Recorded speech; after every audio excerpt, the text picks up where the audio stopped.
so I got a bottle. Don't follow me, cause I'm not a role model. I don't know, maybe your mom should've swallowed. Lost my mind and rise, baby hollow. Broadcast paint with the ink on my page. You better get low when split Johnny Cage. When I spit flows, sick like AIDS. Smell like a bowl of shit. Cool beard, whip off a banister. Trigger that a challenger. Triggered on the alcohol like Frank Gallagher. Some days you just wanna say fuck it. Going to work every day, don't love it. Conscience telling me, nigga, you bucket. But some days just wanna say fuck it. Some days just wanna say fuck it. Going to work every day, don't love it. Conscience telling me, nigga, you bucket. But some days just wanna say fuck it. I'm up on the wrong side of the bed, cause my sexy bitch didn't give head. Punch the clock with that shit on the shoulder. Heart tones colder when I get older. Got no time, decline dumb shit. When I grind, it's a hit or a miss. War gone by, cause I am pissed. Sell drugs at work, take that risk. Purchase and then don't give me no lip. Not settling for bums dismissed. It's my money, so I gotta need it now. Put him under the earth, then leave town. Your bitch grabbing my balls, rebound. I'm the type of man she needs now. Fuck around and find out that's your punishment. Compromise your manhood for your publishing. Some days you just wanna say fuck it. Going to work every day, don't love it. Conscience telling me, nigga, you bucket. But some days just wanna say fuck it. Some days just wanna say fuck it. Going to work every day, don't love it. Conscience telling me, nigga, you bucket. But some days just wanna say fuck it. Fuck your worth, you can eat dirt. Strap on bombs and blow up.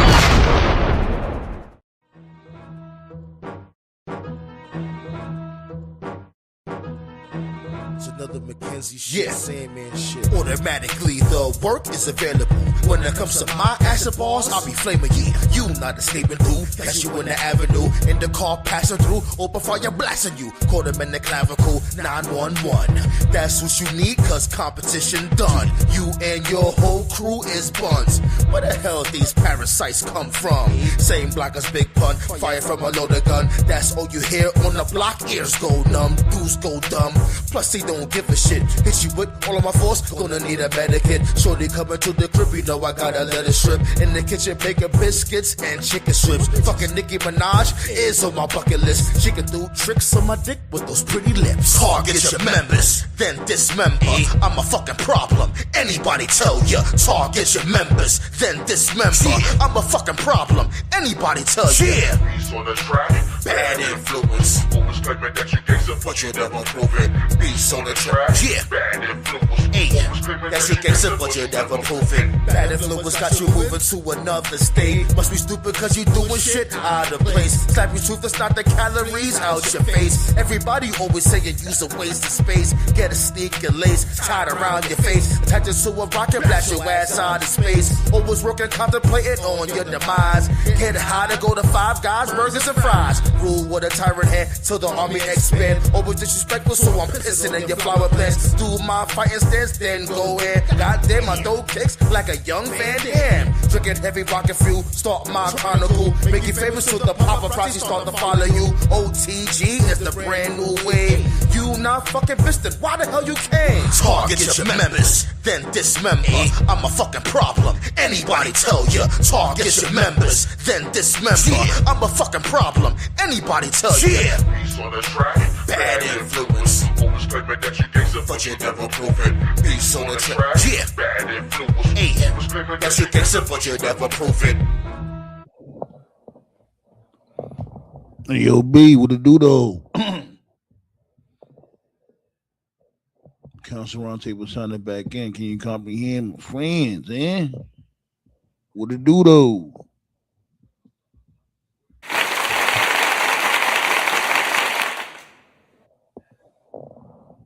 As always, appreciate y'all for pulling up. You know what I'm saying? Yo, that last episode we did on Saturday night's main event, Cena's final match, his retirement match, we nuked it, B. We did, it was a great show. One of our best shows this year, B, and rightfully so, B. Give yourselves a round of applause also. That's what I'm talking about, baby. We did the damn thing. Who's tapping there first? My dude Black Star. What to do though, huh? Sandman and the crew. Sipping that Mountain Dew. But yeah, B, like I was just saying, we killed that show. We went like 4 hours. You know, great conversation. And I don't care. Nobody says Saturday Night's Main Event was a really good show. That's one of the shows I could legitimately say I enjoyed. And people need to knock it off with the whole John Cena shouldn't have tapped scenario, whatever the case may be. Man, look. And like I said, I get it. People's gonna feel a way. I definitely get it. But I'm telling you, it was the right place, the right time, and the right person. Predictable as it was gonna be, but we all didn't think he was gonna actually tap out. And that's the beauty of it, the unpredictability. It's called life. Sometimes you don't get what you want.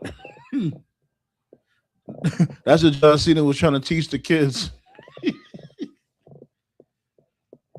Hey, it happens sometimes, unfortunately, but it is what it is. Now we got a top heel, another top heel. That automatically made Gunther a top heel. He was, I guess you could say, a top heel, yeah. But this definitely sent him to that next stratosphere, believe it or not.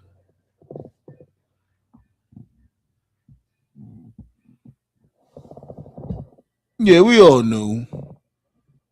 Some people were trying to say it was going to be Montez Ford or whatever, but I knew it was going to be no damn Montez Ford.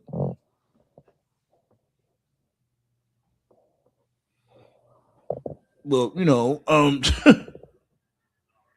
back to Gunther. Gunther the Grim Reaper. That's my dude new name, B. Gunther the Grim Reaper. Let's really be real. See, now he become a dude dressed in all black. He's not wearing that stupid robe anymore. I don't know why he was wearing that robe in the first place. I guess he was going for the whole Drago look, but no, it didn't look right.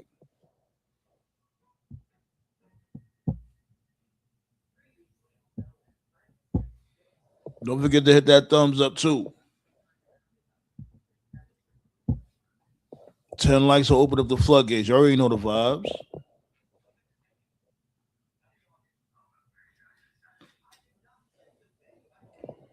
I'll say this though. At least they didn't. Did they say that this dude is with the division when it comes to Austin Theory? I don't think they said he's actually with the Vision. I really hope not. But it's like my thing is why do what he do? Why is he doing what he's doing? Because you notice the main person he attacks is CM Punk. Why you keep attacking CM Punk? What is the correlation between those two?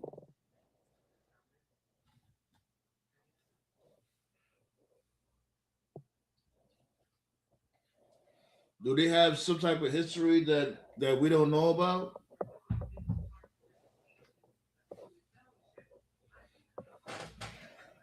Because you basically revamped this dude whole character. So we are going with this dude like ballet with the blick.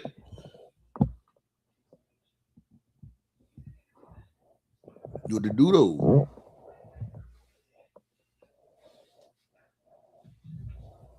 Word. Just stomp that like button. Kiss that like button with the curb stomp. And why are you doing the curb stomp too? That's the other thing too. So is that going to be his new finisher?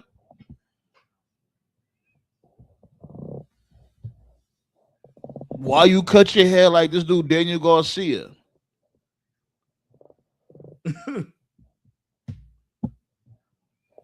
I'm telling you, when he revealed himself, people really didn't care. People, it was like it was so quiet you could hear ant fart.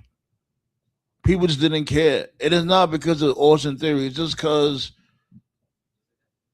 yeah, maybe it's might because Austin Theory tell the truth. Not because he's a bad wrestler, and he has the charisma and he has the look, the move set, all that. He's just been booked terribly.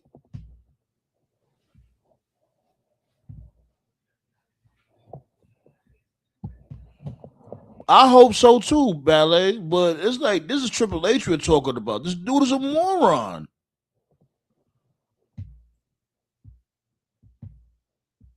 They waited too long. I ain't gonna lie. I'm surprised they did it last night. I figured they was gonna wait for the Netflix episode to do it. Netflix, excuse me. The January episode of the Raw on Netflix. I figured they was gonna do it then.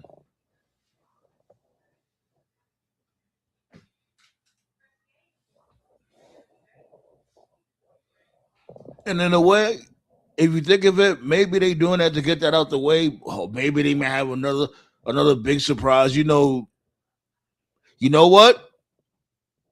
That's why they did that. Jericho's definitely pulling up on Raw because why would they sit there and just get that Austin Theory mass man reveal out the way if they're not gonna have Jericho pull up on Raw and on the Raw on Netflix the first you know what I mean. I'm trying to remember the fucking date. What date is that? What date is that? The first Raw on Netflix for next year. Jericho's gonna pull up on that one. That's why they wanted to get this dude out the damn way. Other thing too, why they got this dude dressing like a damn ninja? Why is Austin Theory dressing like a ninja? He might as well have just showed up at War Games, not even being a masked man or whatever. I find that a little peculiar also because you're not really an invader. A little bit like Aces and Eights all over again. I don't know. January 6th. Thanks a lot, Black. So I'm stumbling all over the place. Like I'm falling down a flight of steps.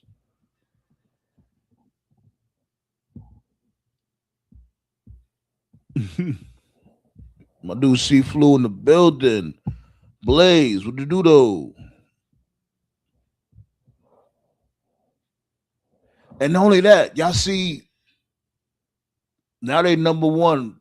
Raw was number one. Raw was number one. When's the last time Raw been number one on Netflix for the week?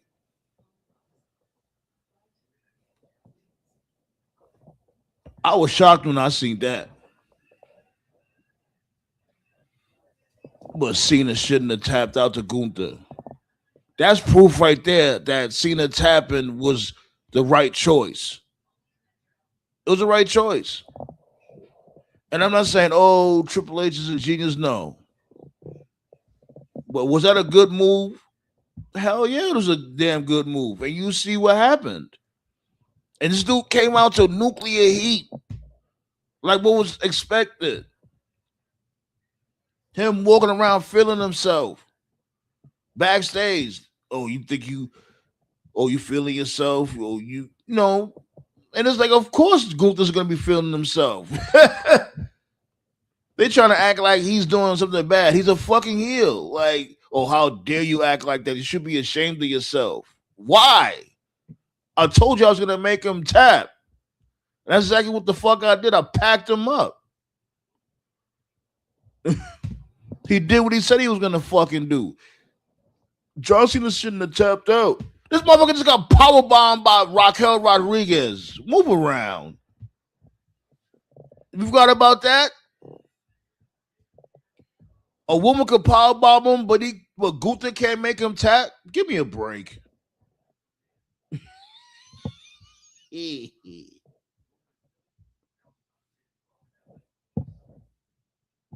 Thanks a lot, Black Star.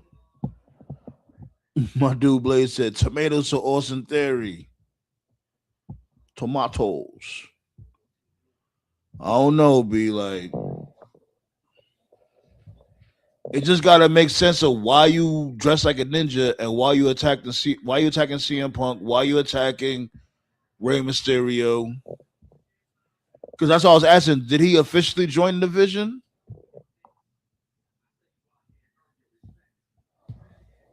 That's my main question.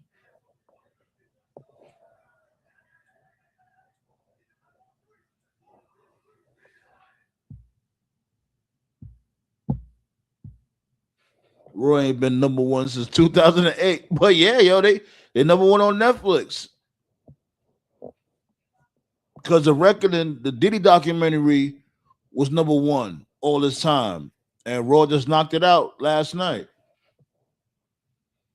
Because of Gunther the Grim Reaper, the M. Bison of Raw.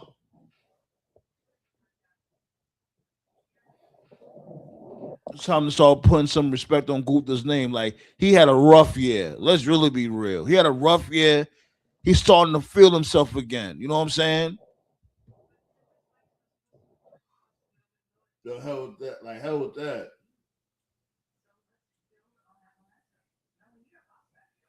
Thanks for the thumbs up. Thanks for the thumbs up. Appreciate y'all. We already know the vibes. We got a lot to talk about today. What damn charger fell out. Bumbacleed.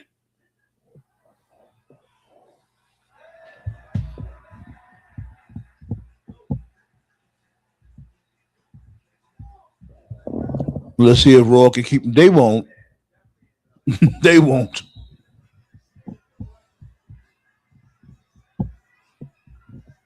Okay, Ballet took on the Black Star. Tyler was goody, my dude.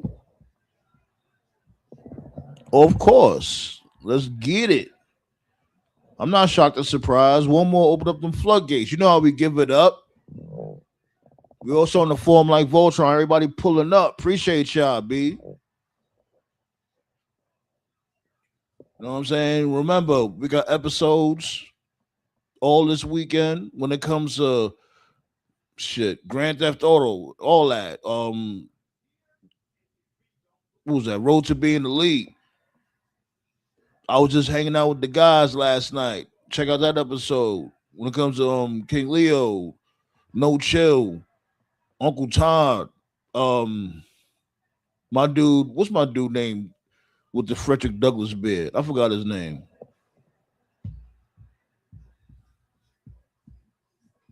You know what I'm saying? We always, all linked up, chopped it up and all that. My dude Low, everybody's cousin. Gerard, thank you, Gerard. My bad, Gerard. Nah, that shit was mad funny last night. We was chopping it up. But yeah, we open up the floodgates real quick. Like I said, B, we got a lot to talk about, B. And we miss you, Bodie Lee. Today would have been this dude's birthday,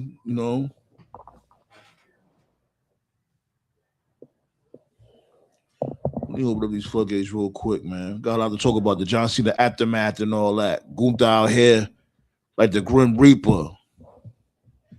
I'm just mad he's going to have to go up against the Alpha Academy again. And this time, Gunther, if you go up against these dudes again, you better pack these dudes up in no more than 30 seconds. Be like, yo, wrap them up.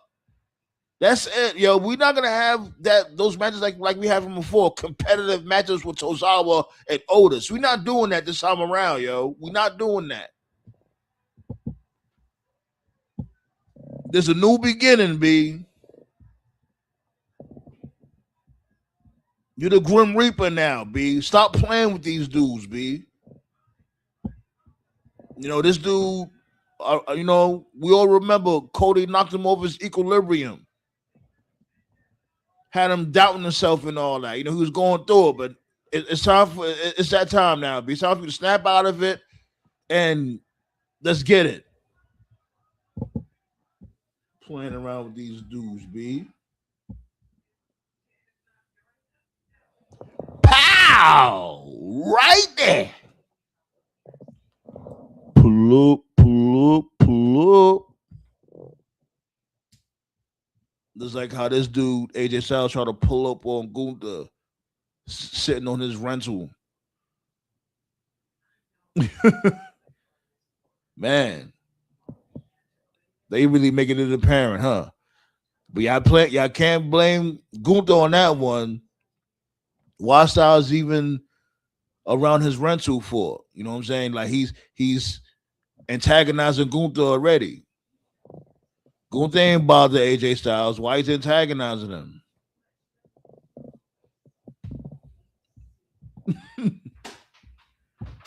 That ass though, ballet.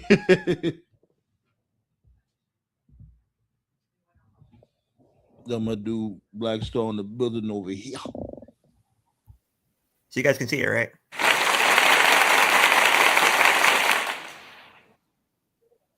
Y'all can see it. Everybody on the chat can see it. Can see the avatar. I can see it. Like I have to email it to myself. But what's goody, everybody? What's going on, B? Nothing much, man. Yeah, B. You see, fucking Raw's on #1 on Netflix this week. Like, when's the last time that happened? But there is a new directive in WWE. From what I'm hearing, now again, things might change. I'm not sure it will change to what, but Road Dogg got sent down to the minors. The minors? NXT. NXT? Yeah. I figured that was low in the minors. That was... He got sent back to developmental. As of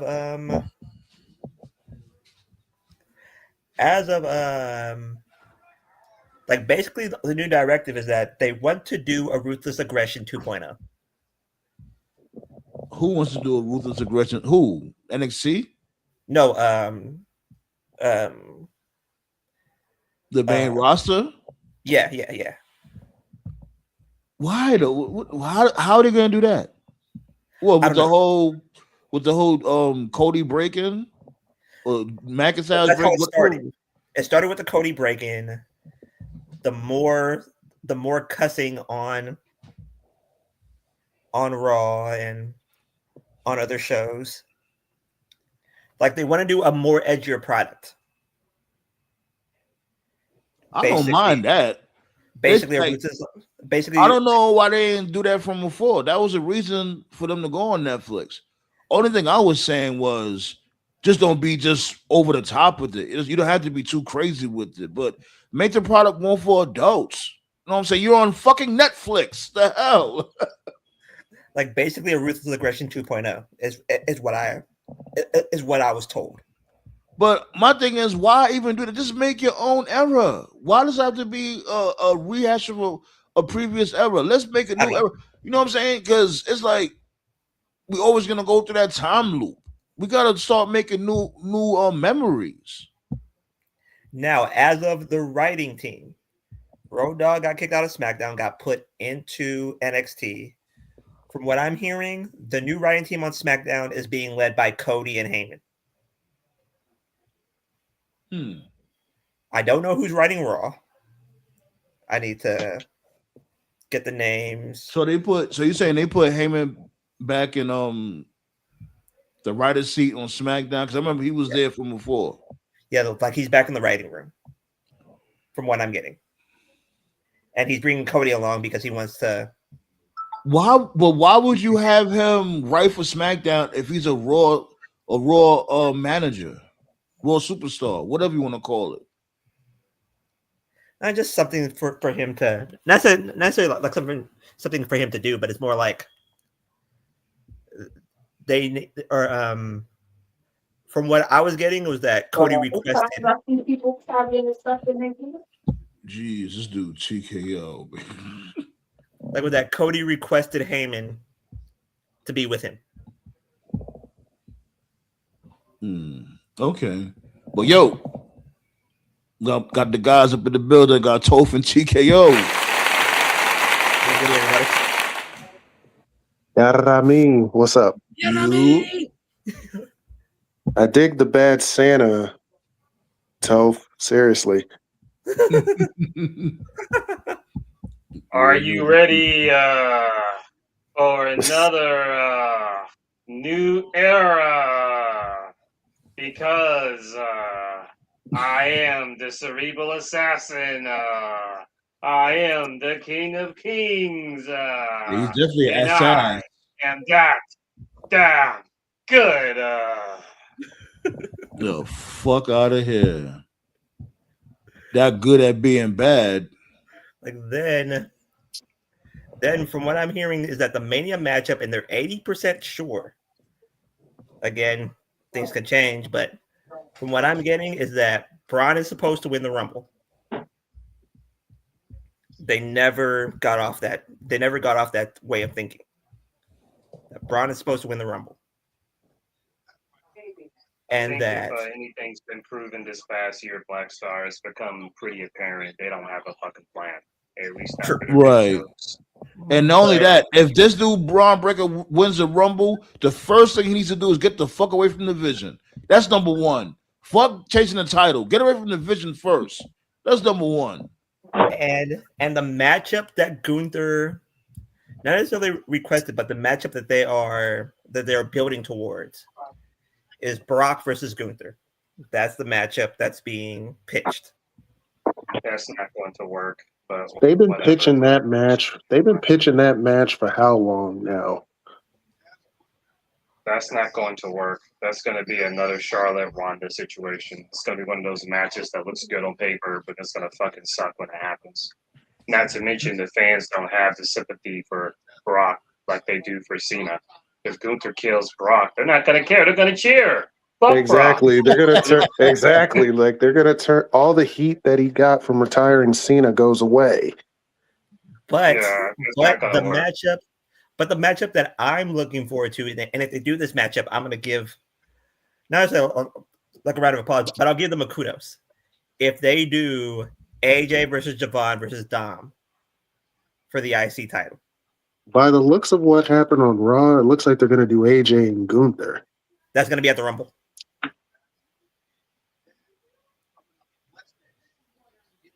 Not at I can see that being at the Rumble, but of course it's not going to be for his career or whatever.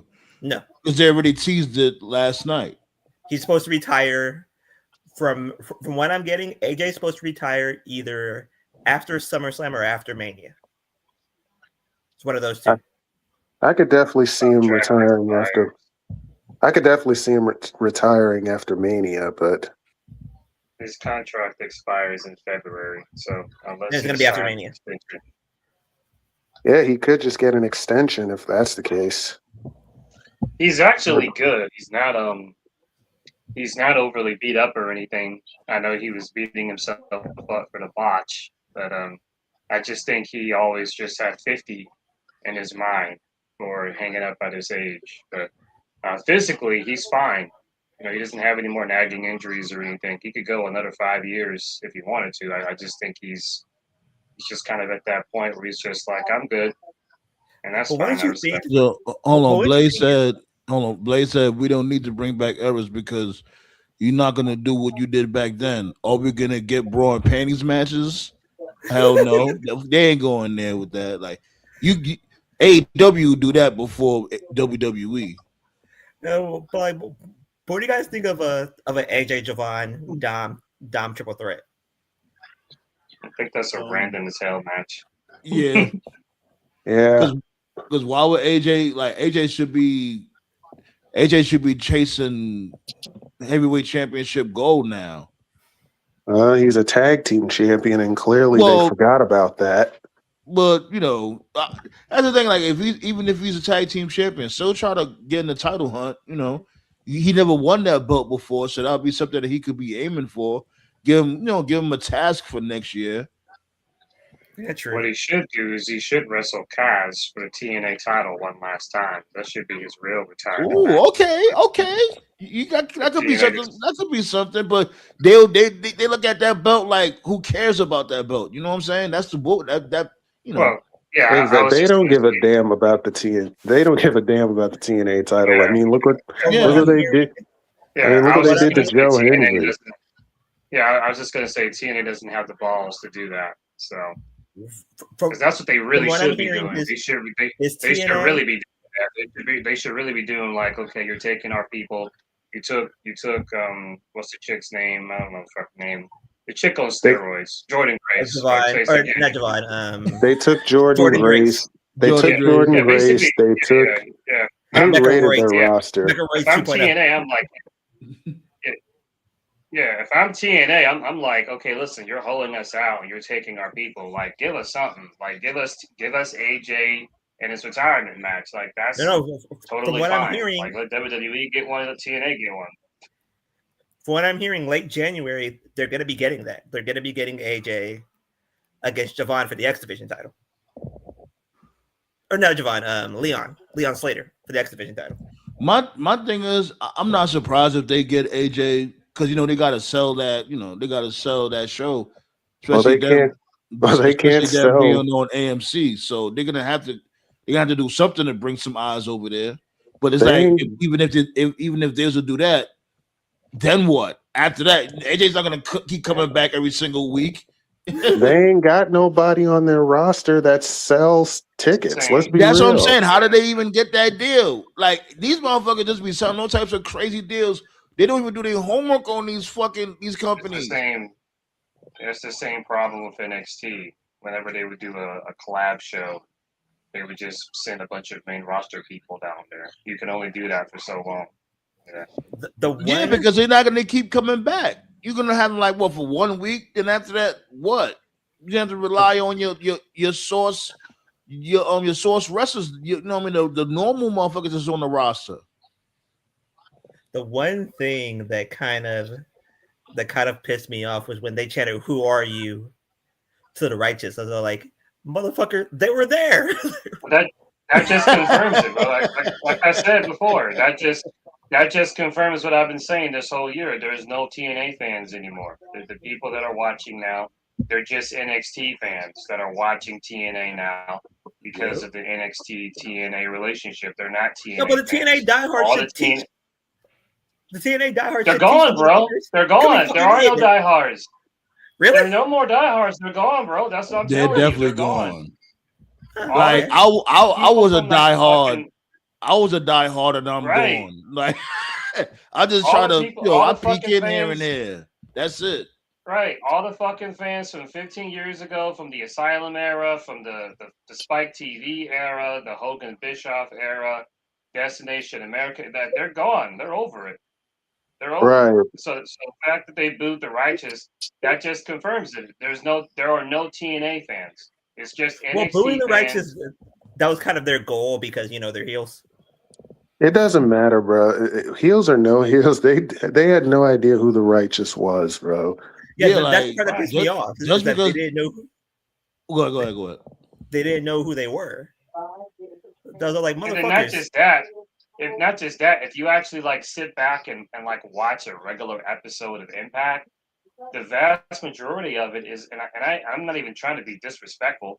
I'm just being You're about to be honest. disrespectful. The vast I majority ain't of the gonna people hold. that are on the TNA show, they're just fucking NXT C-listers. It's people I that ain't are not gonna even hold good you, enough bro. to be on I ain't, NXT TV. So it's like,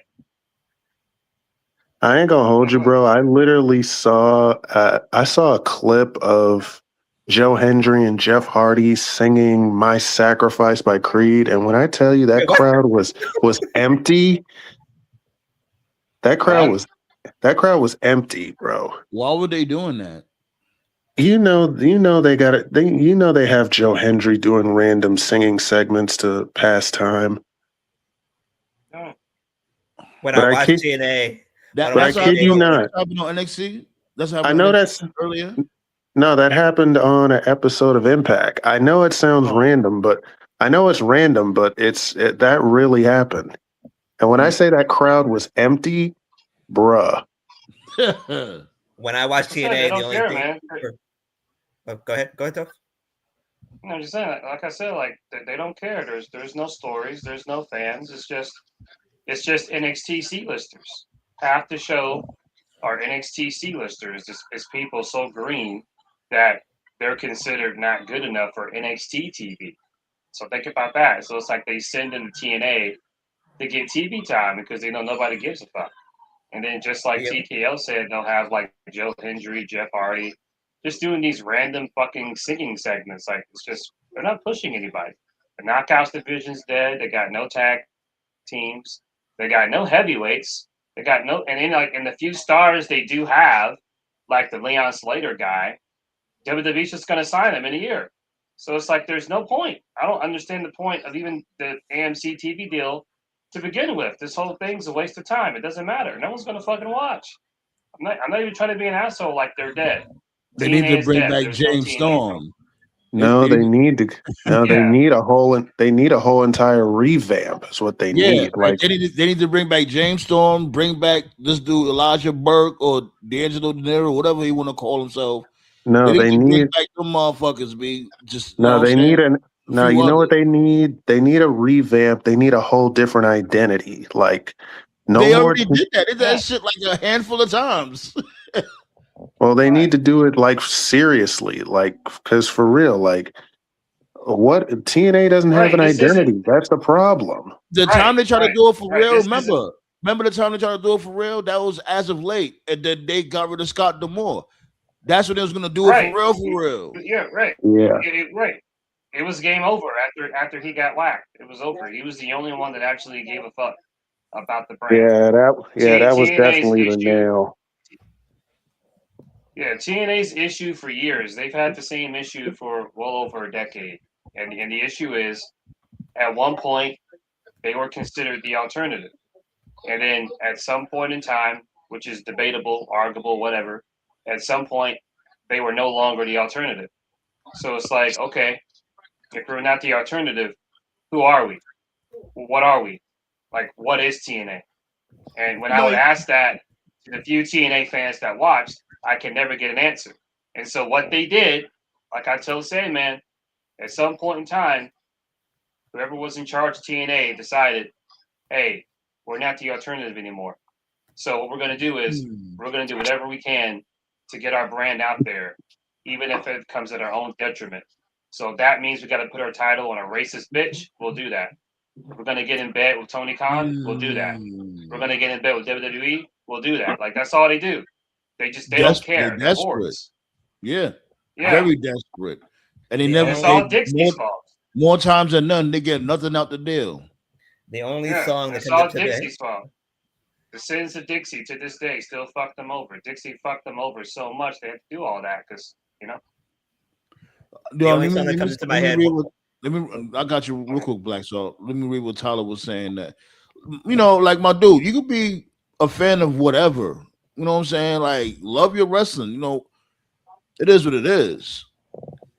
Don't feel ashamed about fuck that. If you like TNA, WWE, AW, whatever, love that shit. Like I was even saying from before. Matter of fact, I always say it like I mean shit on the WWE product, but if one of y'all was to say, yo, I got some tickets to go here, go there, go have a good fucking time. I always say that shit.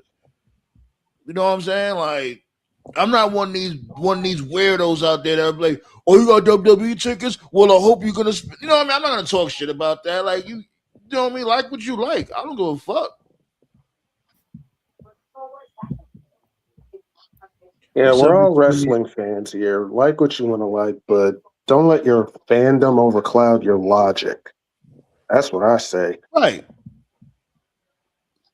I agree with that also. But there do be influencers out there that be on that type of time and try to make fun of people and shit when it comes to that. Like, please, like if they want to spend their money, how they want to spend their money, oh well. I know I won't be doing that shit, but that's on you. Right. Because I always used to do that shit. Like, remember, I used to go to all the damn shows, all the time they came out here on WWE or AEW, every single show, no problem. Well, when Triple H said that bullshit, I'm like, well, fuck you too then. I ain't going out there no more. Fuck out of here. Who you think you is?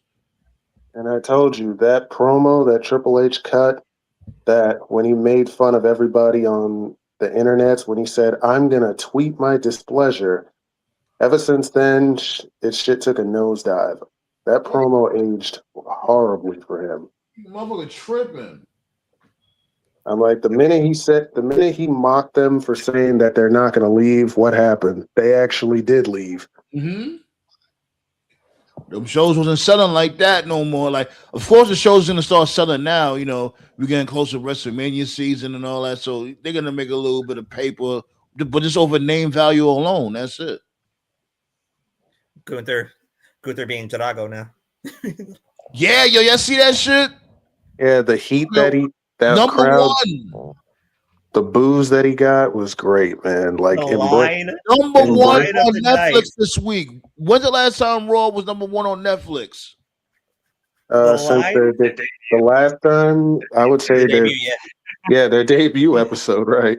But John Cena shouldn't have tapped out the Gunther. Y'all crazy. I know what The the fuck line- I be talking about.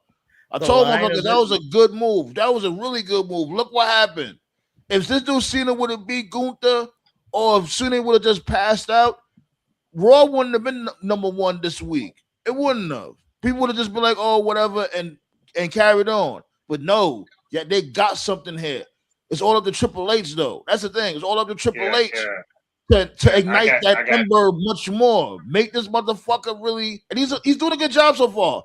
Like that segment with him, with Gunther at the beginning of the show, that was great. Keep that shit going. Have a plan and stick to that fucking plan. The line of the night when I made him tap like a bitch. I made him tap like a bitch. Like, yes. Keep on doing this shit. The fucking Grim Reaper. That's what I'm talking about. Exactly. Like, we didn't need to do too much. It was simple, sweet, and to the point. Like, I didn't know Gunther could cut a promo like that. I was like, wait, what? What? You can get a promo like this? Yeah, it's been a few times Gunther cut promo. Is this how he's booked? Like, this year was not good at all. Like, go back to his Intercontinental Championship run. That was good TV. Yeah, he was. Yeah, him as the Intercontinental Champion. Yeah, he was the final boss for real. I still think him promos and losing all to that. Sami Zayn was fucking stupid, though. Sammy got nothing out of that. I still say they should have. IOU. Remember, I was telling you that was an IOU to Sammy. That's why they did that, because Sammy didn't beat Roman. Because people were saying that Sammy should have been the one to dethrone Roman. It made the most sense. That's what people were saying. Yeah, believe it or not. I guess, but even still, you know what I would have did? I would have did Gunther versus Sammy versus Gable. Triple threat. That way Gunther doesn't have to get pinned, and if you wanted to take the belt off him, you could have. Yeah. You know what? You got a point, TKO. You got a point, because these motherfuckers ended up beefing anyway, so might as well have did that. Exactly. And you fucked it up even worse by giving Chad Gable a heel turn. Like, what? Yeah, that's what I'm saying. They ended up beefing anyway, so they might as well have just did that shit, the triple threat. Yeah, on the Cena thing, I've had some more time to reflect on it over these past couple of days.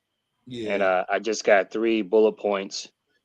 Number one, sometimes they say wrestling is meant to be seen in person.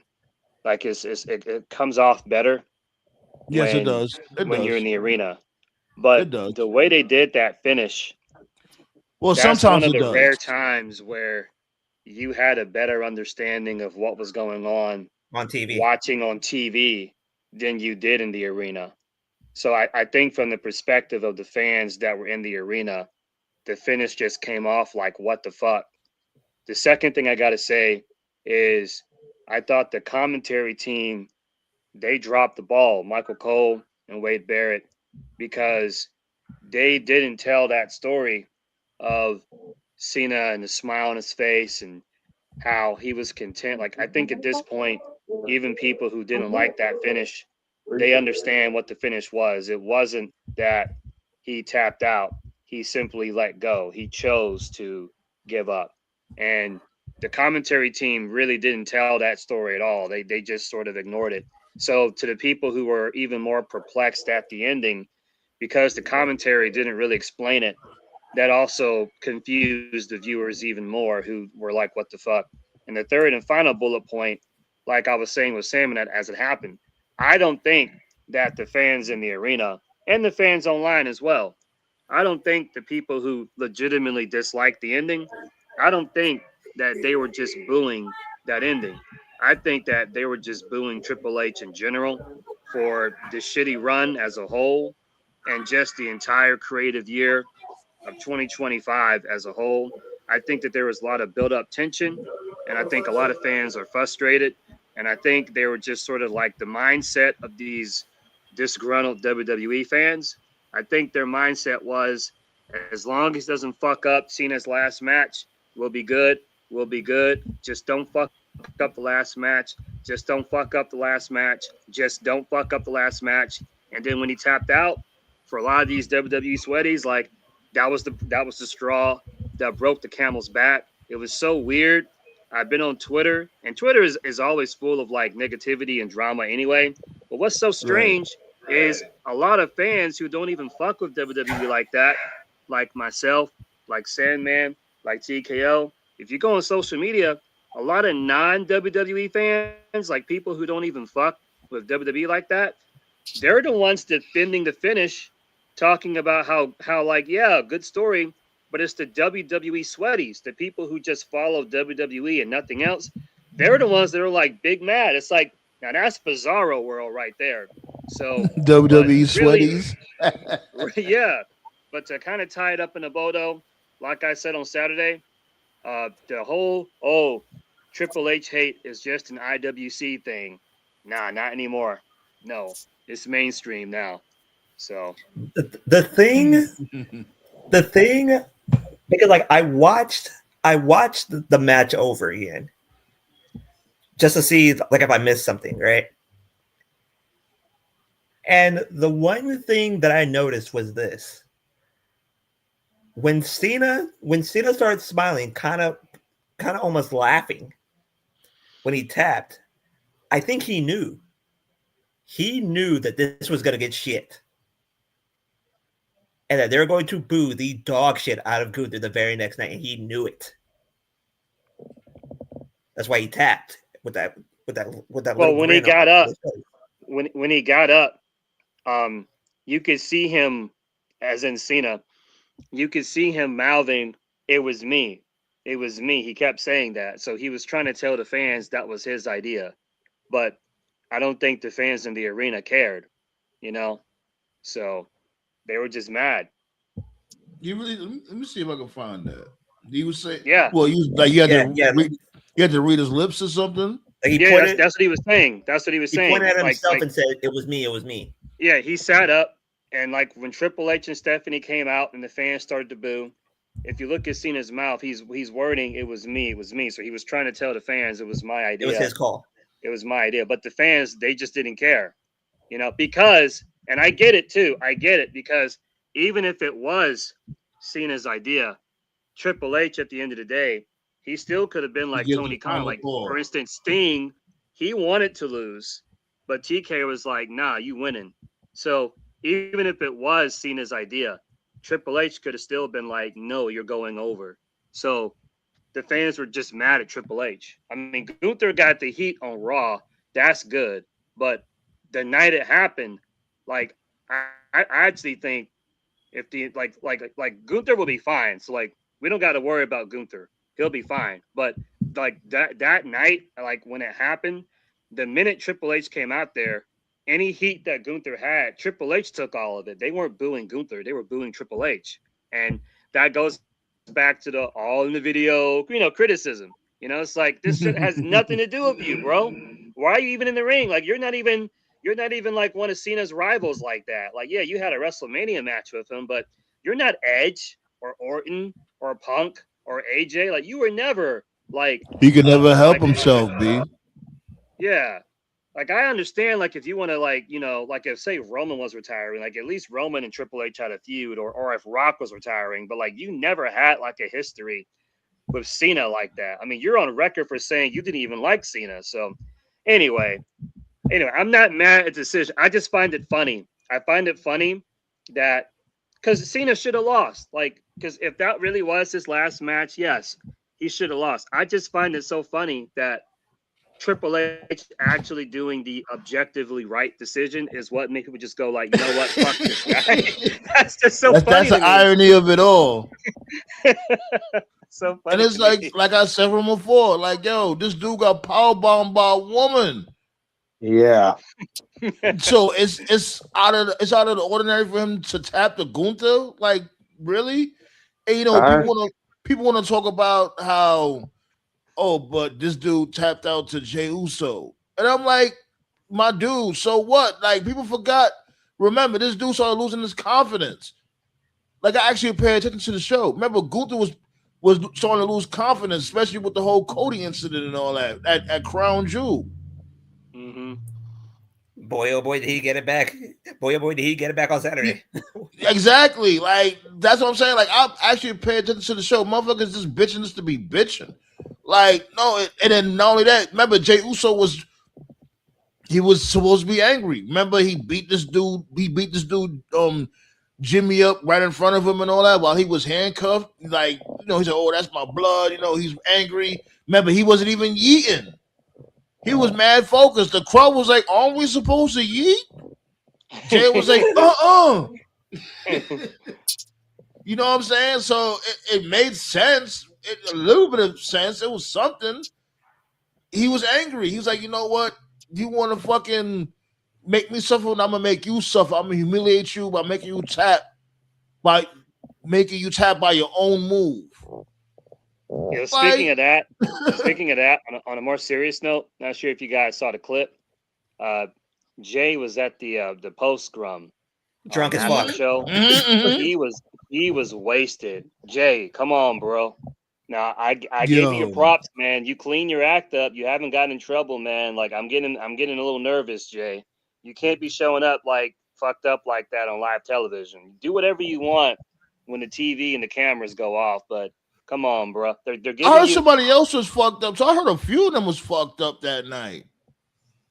Yeah. It wasn't only Jey Uso, but of course Jey Uso was doing the most. Like, yo, my dude, you can't just, you know what I mean, come on a live camera and almost curse in front of the world, goofy. No, but to piggyback off what you guys were saying, Jesse Ventura, he was on the pre-show. Yeah, they was like, nah, nigga, say your ass over there. You doing the most. But he went full blown heel. He said, Cena won the title 17 times. That means he lost it 17 times. But that's the thing. That's the great part of he's old school with the heel. Come on. Logical. He's logical. Yep. That's what I'm saying. Like, that's why these are the same punk ass motherfuckers that couldn't take heel Michael Cole. Heel Michael Cole was great. He was real about this shit. He was more annoying than great. Only thing I didn't like that he used to rub this dude balls. That's the only thing I ain't like. Well, Michael Cole. Dude was the biggest glazer for the Miz. I'm like, dude. No. The funniest part about heel Michael Cole was on the game show NXT. He used to rip that shit apart. That was great. Funny. Yeah, that was great. Yeah. That was funny, but him glazing the Miz every week was annoying as fuck. Yeah, I agree with that part, but nah. Other than that, he used to tell the truth about a lot of shit. This dude, heel Michael Cole. You know what I'm saying? And I'm telling you, this is the same ones that was like that. They can't handle what this dude Jesse Ventura was saying. And when he spoke about that shit about Damian Priest, that shit was light as hell about him just walking out the door. Like, right. He was just trying to be logical. But I watched this promo by Teddy Long on Instagram. It was just the funniest shit ever. He said HBK, or I mean the Heartbreak Cracker. I was like, wait, what? Oh shit! Oh my god! Like I had to stop by it. Like wow! I had to press pause for a second. I was like, did he just say what I thought he just said? That is wild. That dude said cracker a lot. The heartbreak cracker. I'm That's like, wild. why did they keep this taking long? Why did they keep, like this kind of long would have been funny. Dude did the white boy challenge every week, so I'm like, yeah. The white And then I boy thought challenge that- was ahead of his. The white boy challenge was ahead of his time. They should try it again. They should try it again. I'm when they telling call you, up B. They Who said, would you "Oh, have do it? Who would you have? Who would you have do the white boy challenge nowadays? what's Oba. great about it? What's great about it is Over. like no. What's great about the white boy challenge is you can actually do it like in every company. In AEW, Hobbs can do it. In WWE, Oba can do it. In TNA, Moose can do it.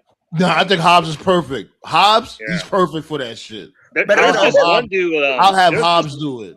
There's this one dude in NWA. He's real nice. I think his name is Mims. He's got potential. Yeah, Mims. Yeah, he's good. No, he's better like, than Oba. He's like more. He's like a more athletic version of Hobbs. Yeah, Like Oba would yeah. nuke. Like Oba would nuke that white boys. Yeah. So what? I said Yeah, Oba he- would nuke white boys. He I'm would. telling you, hell yeah. I'm sure What's Teddy. good, Dynasty? What's going on, my dude? How you feeling?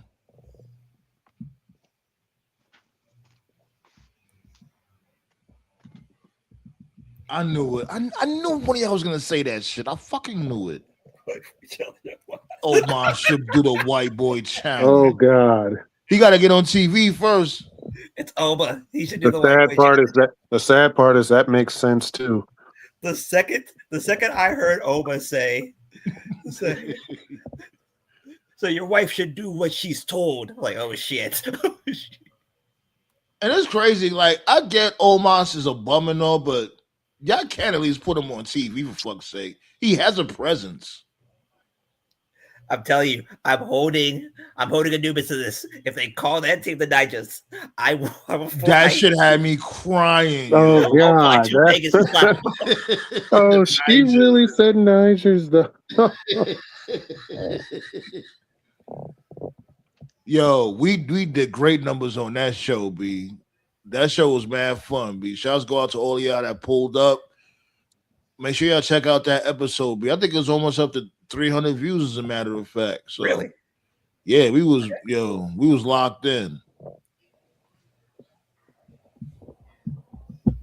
Like then. Yeah, my prediction for Oba is when they call him up, Apollo Crews is gonna get a phone call, be like, "Hey Apollo, we're gonna use you on TV. Go out there and give him a good 5 minutes because Triple K loves his black on black crimes." You know what I'm saying? That'll be some real petty shit. Like, just feed this dude. That's fucked up. Like, just feed Apollo Crews to this dude. Come on, B. They would do some shit like that too. They would. They might, now that you said it, they might actually do it. But I'll say this: shouts I go would out to just like to- WWE for. I think they took care of his education, if I'm not mistaken. Yeah, Because remember, we had spoke about it. I don't know if WWE took care of it or came out of his own pocket, but that's why Apollo Crews, if y'all don't They remember, did the same for Nikki Cross. Yeah. yeah. So okay. Yeah, they've always been on that kind of time. When Shawn Michaels dropped out and he became a wrestler, that was the first thing Vince did was he paid off all his college shit. So yeah, they do take care of people.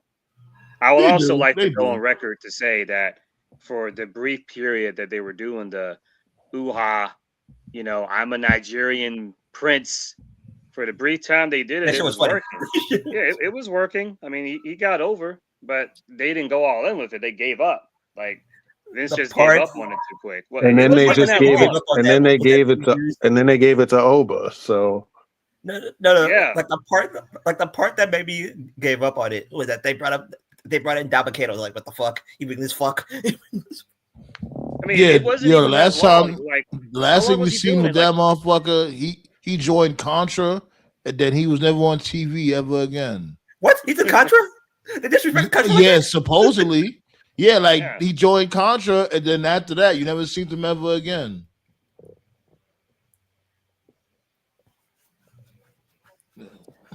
Dead ass. listen, Contra, You lost Jacob Fatu, and you haven't been the same since. And you brought in Dabakato to replace him. The fuck?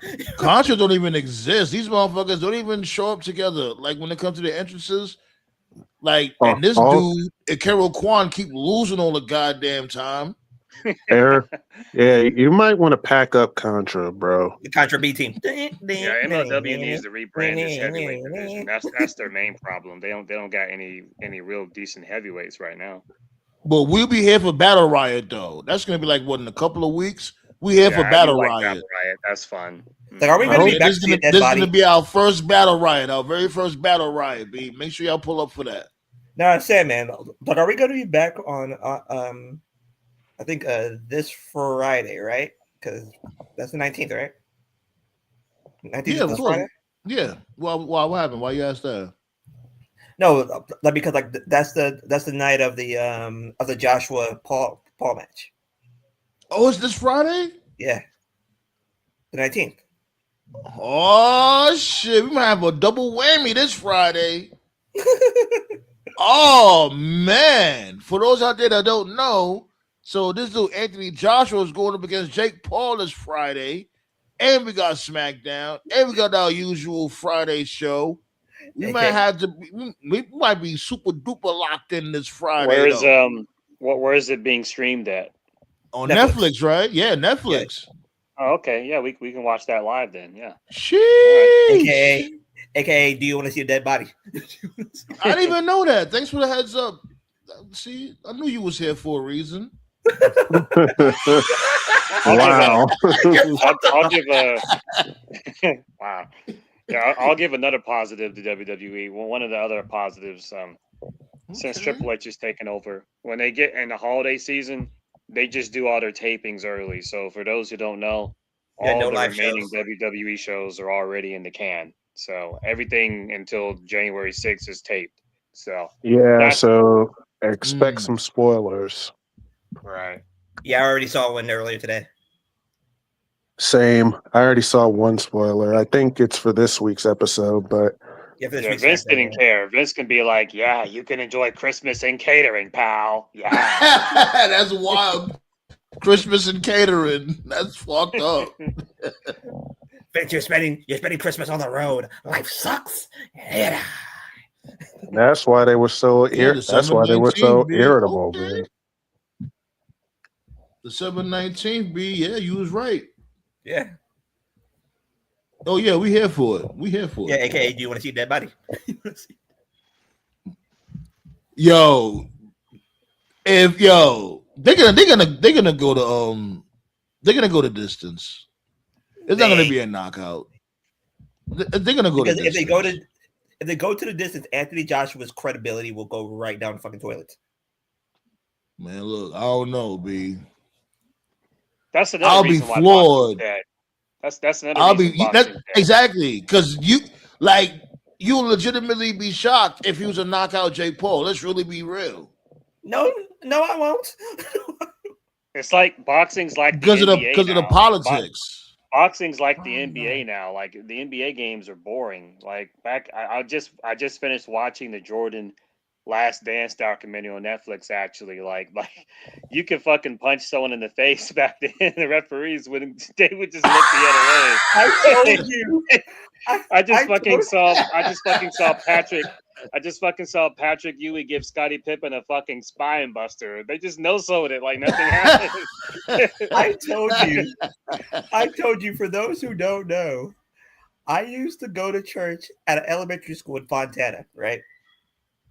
We would have like the church was like at a walking distance. Right? We would go to church on Sunday. We would come back. Jesus, y'all wild in the chat. Turn on the TV to watch the NBA on NBC, and midway through the highlights, you would see a Knicks Pacers fight. Midway through it, it's either one of two things. It's either Shaquille O'Neal broke a rib, and the game's on delay, or Anthony Davis. Or Anthony Mason and Dale Davis got into a fight. Anthony Mason, I was our enforcer. It was him, And this dude, Charles Mason. Charles Oakley. I said Charles Mason. Excuse me. That was I our remember that forces about right boxing. there. They used to let people in boxing just get knocked the fuck out like a Friday movie. They don't do that anymore. Right. That's what made boxing interesting. We can't have Jake Paul get knocked out. That's our money machine. It's like none of the craziest. Exactly. It's all about the politics. Like that's what I'm saying. They're gonna go the distance. That's what I see happening. If y'all need to rely on Jake Paul to make money for your product, something's wrong. And that's why I said like this shit is dead, B. And the craziest boxing quote of go ahead, Sammy. No, you good. Okay. Like the craziest boxing quote of all time was, "I'm gonna eat his heart, I'm gonna eat his children. Praise be to Allah." I was like, wait, of course. He did all that shit and got his ass whipped. That shit was so funny. Nah, he said all that shit and then praise Allah. Like, what? I was like, huh? Yeah, well, Allah, Lennox Lewis beat the shit out of Tyson. Like, Allah said you need to get your ass whooped today. That's what it is. He'd be like, "Don't bring my name in your shit." Yo, I was like, yo, and I knew it was gonna happen too, because Lennox Lewis was just on his, he was on his bullshit around that time, and Tyson wasn't focused at all. No, he was just getting a payday. That's what that was. And then like now. And then he literally told a reporter, "I'm gonna F you till you love me." Yeah. Yeah, what the fuck was that? He sold the fuck out that fight, though. I'll say that. Like, they made a lot of money. You have me visualizing Mike Tyson in a Street Fighter game or his victory quote is "Praise be to Allah." That'd be hard, though. Yo, that's really some bullshit. Like, they finally had this dude, Mike Tyson free or whatever.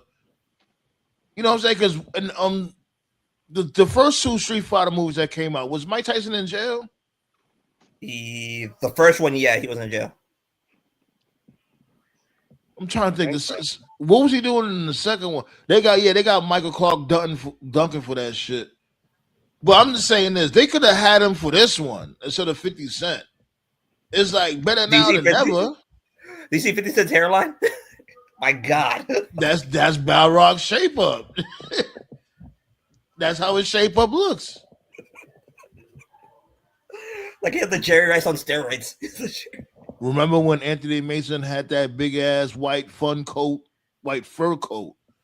with his number in the black? What? Yeah. And black on the back. Charles Oakley almost whooped the owner's ass, and he's 58. He stayed gooned down. And then he said during a live interview, I think like during a podcast, he said that. He said Charles Barkley knows not to fuck with me. I was like, yeah. He's probably right. You do not fuck with him. Man. They have Latrell Sprewell driving Miss Daisy. You said Latrell Sprewell's driving Miss Daisy? Yeah. Because okay. Remember that story when Oakley got banned from the Garden? Yeah, because he went to whoop James Dolan's ass. No, I don't think I remember that. Nah. Yeah. Like he tried to because like there's two entrances to get into the Garden. There's a celebrity entrance where you take an elevator and there's like this little like entranceway. I'm listening. And then you get into the Garden that way. Okay. And then there's a way where like you're outside and you get in that way. So Spike Lee, Charles Oakley, I believe Patrick Ewing, like a bunch of like the Nick Greats and the celebrities use the tunnel entrance. So like Oakley tried to get into the elevator, his usual way. Okay. One of the security said like, "Yo, you can't get in." And then Charles Oakley said like, "Motherfucker, I'm Charles Oakley." Like you better allow me in. They said like, no, Dolan banned you. Oh, I think I know what you're talking about. Okay, Yeah. okay. But go ahead. So instead of Oakley, listening to him going like, okay, I'm just gonna buy a ticket. He waited for his ass. He waited for him after the game. He waited for him, chased him back into the arena. Now I remember yeah. I know about he chased him. I don't know about that part. Yeah, he chased him back to the arena. I did not know about that part. Get the fuck out of here. He chased him back in. My favorite part of the Last Dance documentary, and there's like YouTube memes about it, is like how triggered Michael Jordan was, and how he would just use like the littlest thing as an excuse to just basically like bury somebody, ruin your life. Like how he would see someone at a restaurant the night before, and the person would no sell him. He's like, oh, we're gonna play it like that, okay? Like he would just like smoke him. Like, can you imagine like fucking going to school? Like, can you imagine if Michael Jordan was like a person today? Like, oh, we played Mario Kart. Oh, what's that? You picked the Ouija? That's all I needed. That's all I needed. No. The reason why he hates Isaiah Thomas was because Isaiah Thomas didn't pass his ball during the All-Star game. Like, the fuck? I ain't gonna lie, I'll be tight too. Fuck that. I'll be mad. Like it was Jordan's rookie year, and Isaiah's from Chicago, and the All-Star game was in Chicago. And the Bulls fans were treating him better than Isaiah. So, like, Isaiah looked at him kind of like, the fuck, I'm from here. Like, you shouldn't be getting louder cheers than me. So he told the other players on the Eastern Conference team, like, yo, don't pass him the ball. I think that parents need to be more thoughtful with the names they give their kids. Every Isaiah I've met is an asshole. So I'm with Michael Jordan's side here. So it was Magic who told Jordan, like, yo, you better watch out. He's not passing you the ball. Like, they're giving you a conservative effort not to give you the ball during the All-Star game. You're not going to win MVP this year. So Jordan said, okay, I'm going to ruin your life. That's exactly what he did. And he kept the hate for so long. It was 1991. Isaiah was going to be the point guard on the Dream Team. It wasn't until Jordan told Magic what Isaiah told everybody else, saying that Magic's gay. Okay. That's what led to John Stockton being in Dream Team 1. Oh God. To be fair, I always thought it was Sus, a black dude named Magic. I mean, he is a California guy. They're different over there. But it's like shut oh my God.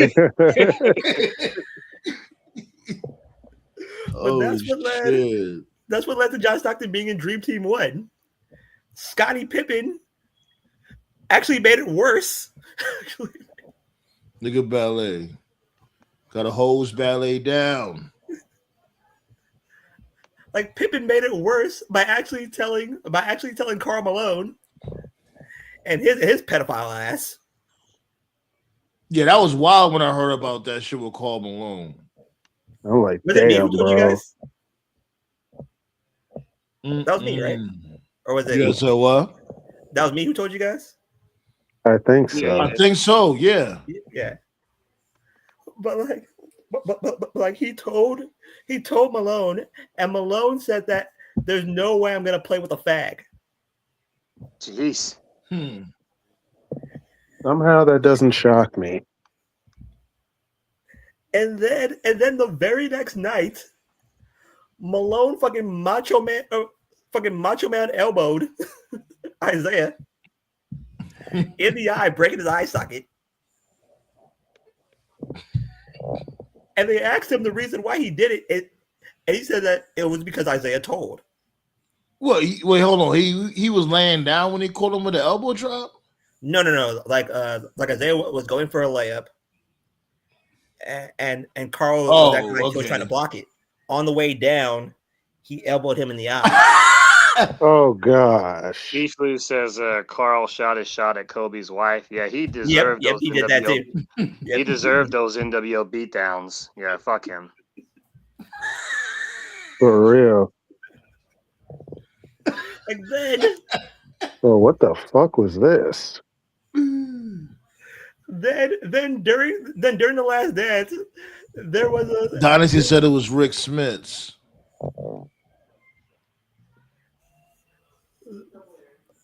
like then it was during the last dance when Isaiah was crying, saying that like, oh, they left me off Dream Team 1. It was Jordan's fault. They went straight back to Jordan. Jordan was laughing. Like, I don't give a shit. Yeah, according to The Last Dance, MJ was on some Vince shit during practice. I'm going to inject this team with a lethal dose of poison.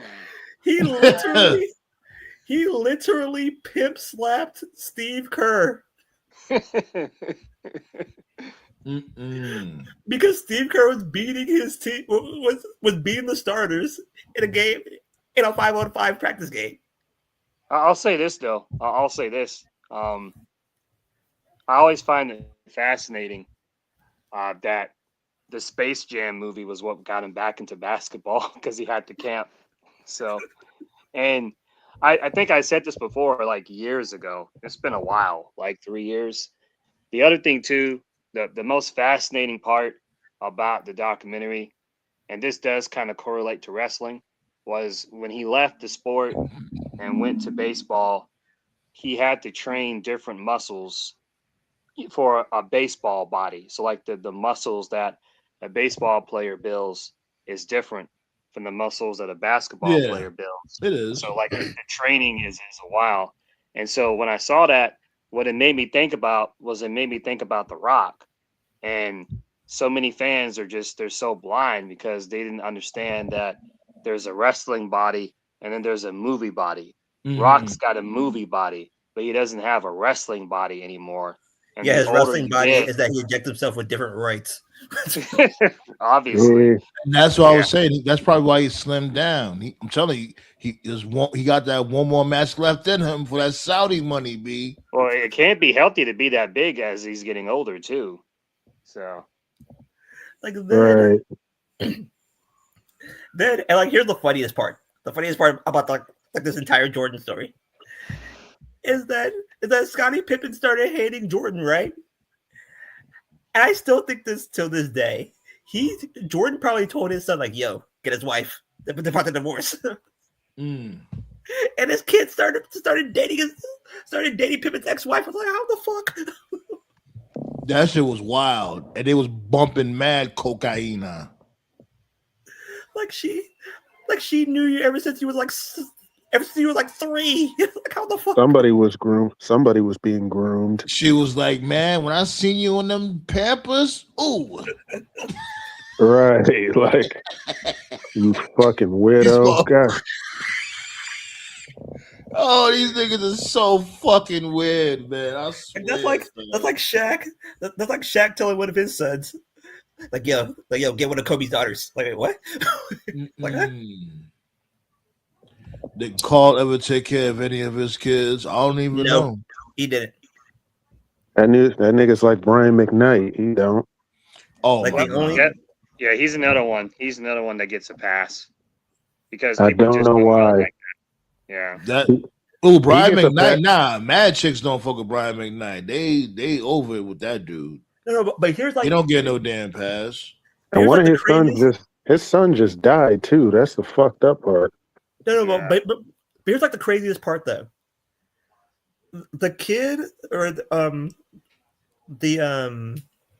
13-year-old that got pregnant because of Karl Malone. I think Karl Malone was a junior in college and she was 13. And like how they found out that Karl Malone was the dad was that out of fucking nowhere that kid became an offensive lineman in the NFL. So they did an immediate DNA test because none of the people in the Mon family were athletes. So So it turned out they did the DNA test, and it turned out that Carl was the dad. So he went back to Carl and said, like, yo, like I want to be a part of your family. This motherfucker said, "You're already 18. I'm not gonna spend any time with you." That shit is wild. Damn. Like anything that I can teach you, you're already taught by your mother or by your coaches. There's nothing that I can teach you. So it was the daughter, the one that turned out to be a WNBA player. That was the one that befriended him. Yeah. And like they're kind of like a makeshift family, basically. In a way. Man, look. Ballet said there's a ton of weirdos out there. Yep. Certainly is that. Remember when Scotty took his wife back after Future was done with her? What was this?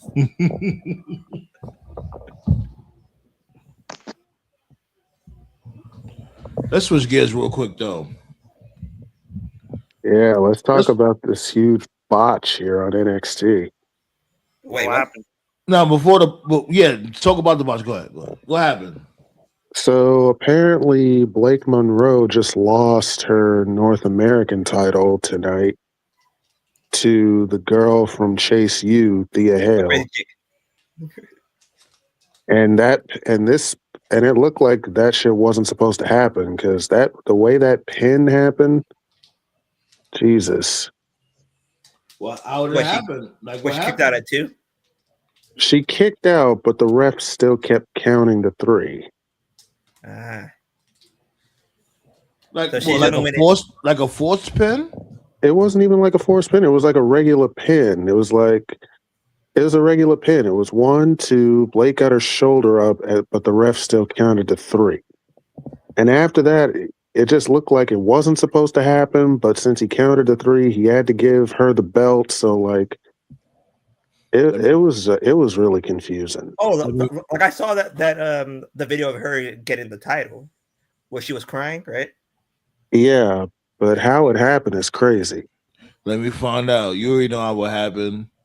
He I tried to see hit the up, clip right. try to I hit see her the up, clip. and Blake Monroe left him on red. I see the clip. I'll put it in the private chat. Okay. Yeah, you do that, and also Obafemi's next opponent is going to be Leon Slater. So Okay. So what happened to Tony D'Angelo? he's lurking in the rafters like he's Sting. They're going to sign Leon Slater, so they're going to give him every opportunity humanly possible.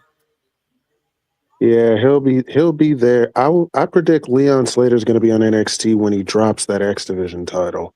Yep. What is so? And then Stand and Deliver is around WrestleMania season, right? Right. Yeah. I won't be surprised if they're just gonna feed this dude Oba some opponents here and there until Tony D'Angelo is ready, and Tony D'Angelo is gonna beat Obafemi at Stand and Deliver.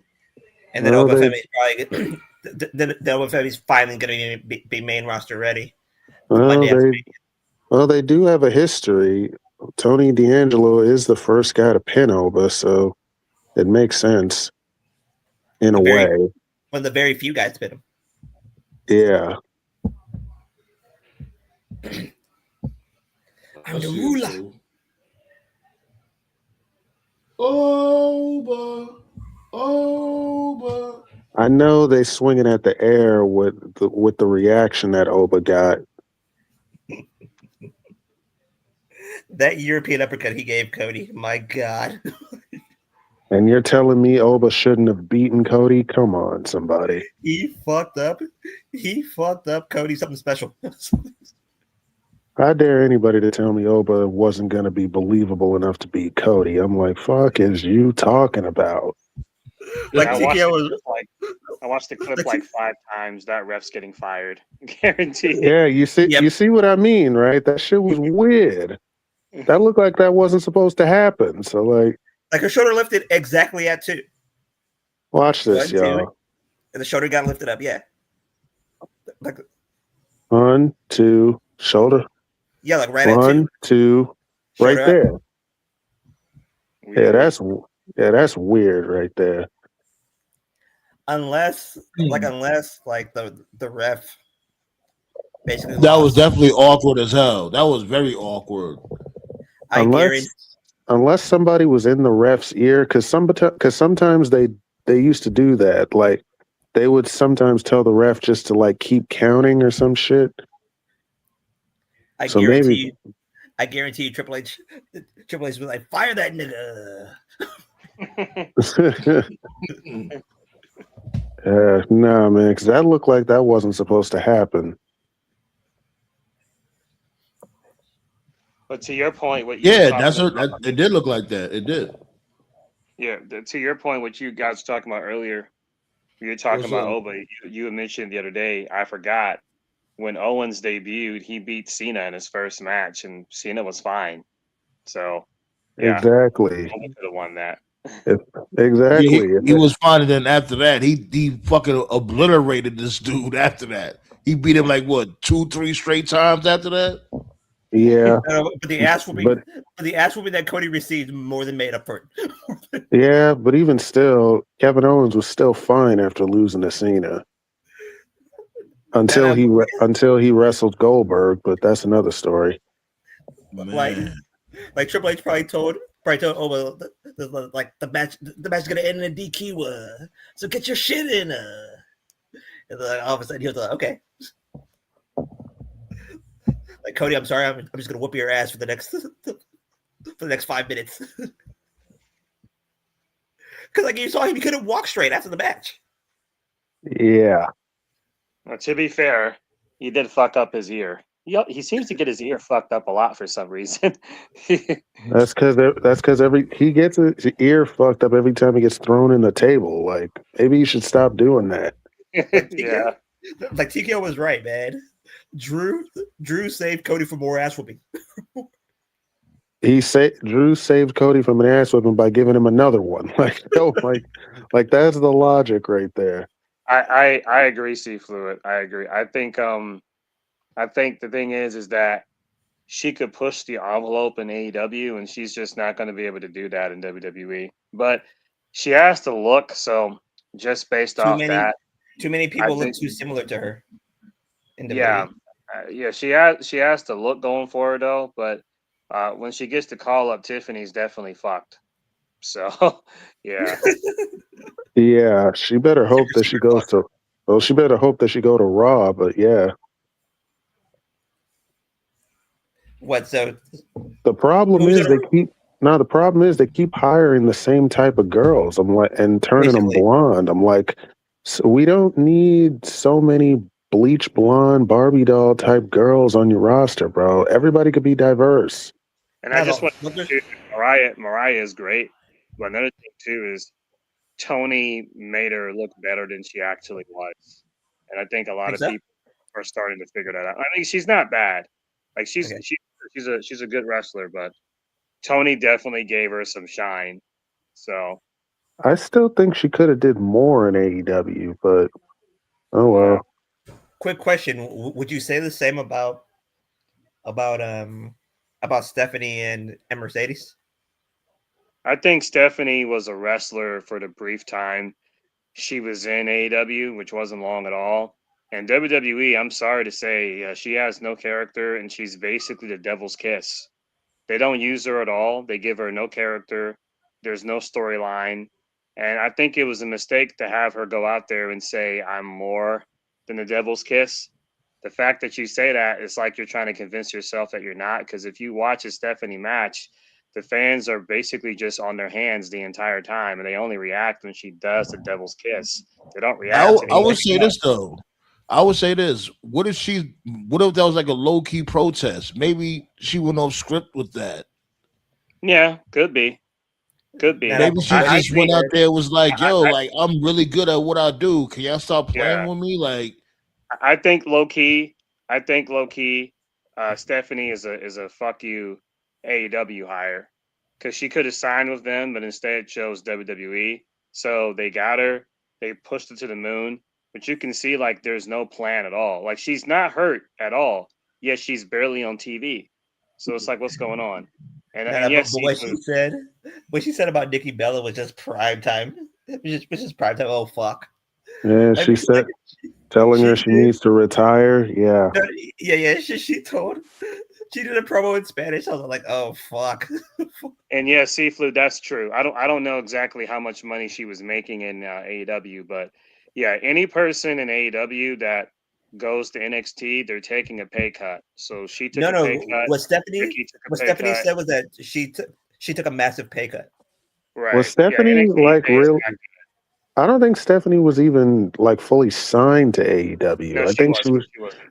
Yeah, she was just there for the Mercedes match, right? Yeah. Right. Yeah, It's just well, it's They both do very well. clear. They You both can do just well in that tell that match. you can just tell WWE doesn't really have any plans for Stephanie. They just hired her because it was a great fuck you to AEW and TK, but just based off the booking, you can just tell there's no plans for her. Booker but T they did a both. great job. To be fair, they both do that shit. WWE and AEW do that shit. Booker T did a great job making Stephanie though. yeah, he helped get her Devil's Kiss over. Yeah, Oh yeah, man. Yeah. it was funny for a while. It's better than let the pitches loose. I'll say that.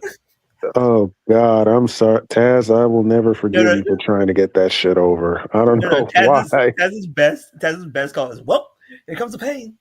Yeah, and he tried to that's make a golden. new one. And he tried to make a new one with that one. I'm like, bro, it's not working. Now that was goaded. The what? Here comes the pain. That was Because goaded. you knew an Ashwin was coming. Speaking of the beautiful people, I remember Madison Rain used to do the Devil's Kiss all the time. So I don't understand why people act like this some new move. It's not. Well, who had the fatter ass? That's why. Madison That's Rain why. didn't have the fat ass. The 70 for Kill had the fattest ass. That's She's why all it's more. right. That's why they get it over. But her ass is fatter than Madison Rain. This is a fact. Oh, No, well, I'm yeah. not saying. I'm just saying Stephanie's all right. She's not that hot. She's okay. Like, she aight. She's what is that? A spicy Latina. Yeah, she can still get it though. I ain't gonna hold you. I don't really go for Latinas. They're kind of crazy. No, like the hottest Latina chick I on that know. roster. No, the hottest Latina chick on that roster is Lola Vice. I don't give a shit. Hey, speaking of Latinos, this is like really random, but I did see this on the news the other day. I heard that Selena's father passed away. Abraham. Yeah, man. That's 87, right? That's crazy. Yeah. That's crazy. Her father died, but her killer is still alive. That's wild. Ain't that something? Yolanda Salvador. Don't worry, she ain't never getting out. Nope. That killer. She shouldn't want to get out. She better change her name and get the most expensive Mexican plastic surgery of all fucking time. She shouldn't even want to get out. She knows it's going to be her head. You know, if she does get out, Vlad TV is going to be the first one paying her for an interview. Yeah, his fucking culture vulture ass, man. Vlad TV better learn Spanish.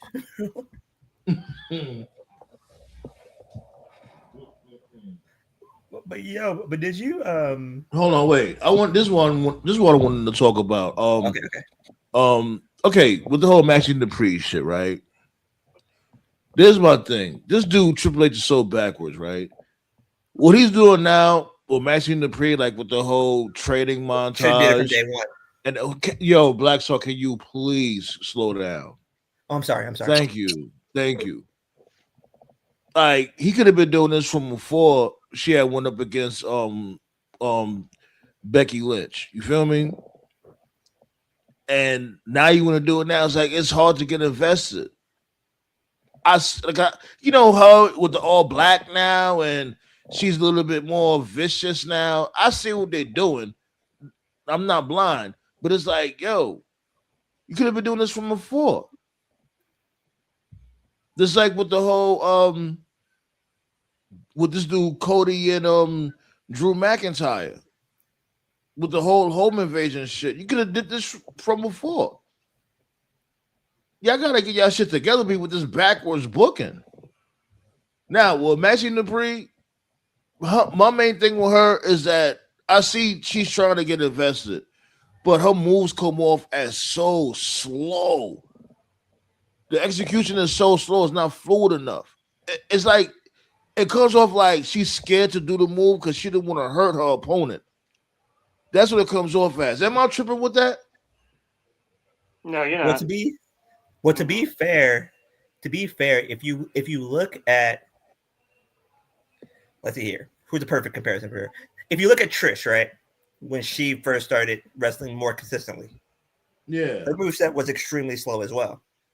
She didn't pick up speed until probably like what, year 2 or 3. Nah, hell no, it wasn't that far. But like I would say, like, maybe year 2. Okay, maybe year 2. Not the third year. Okay, But I know what you mean. Like it's like she comes off as being scared. She's not comfortable, and it's like, yo, why would y'all put the belt on her She's if an she's not example. comfortable yet? She's an example of like the system not working, because that's what NXT is for. You're supposed to put green people in NXT, and she just completely bypassed it. So it's like, what's the point? Why even have a developmental system if you're not even going to put them there? So in her case, since they just refused to put her through NXT, someone like her has no choice but to basically just learn on the road.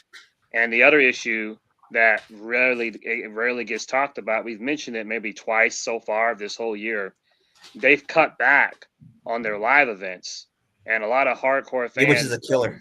They don't realize that's actually a pretty big deal, because live events is actually how inexperienced people get their reps in. It's a great way to, get experience in a low pressure environment. Oh, okay, we're having a live event in Tupelo, Mississippi, or some random place in South Dakota. Okay, cool. Like no one's gonna be watching that. So these people who are like D-listers and C-listers, they need those live events to improve. And I think now they do, like, I forgot the exact number. They've cut off their live events like by like I think 60%. They don't even do like, I don't even think they do 100 now. Just the holidays.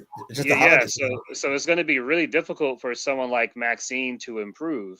It's like, okay, you're not giving her live events, you're not putting her on NXT, you're not putting her in TNA. So really, what it is it's that Kurt Angle, Brock Lesnar, Ronda Rousey, or to use a more modern day, I guess, comparison, that Bianca Belair or Dominic Mysterio. Sometimes WWE, it's like they want people to just pick it up and just catch on like day one, but like your talents like that are like extremely rare. You get a person like that like once a decade if you're lucky. Lash was good from the jump.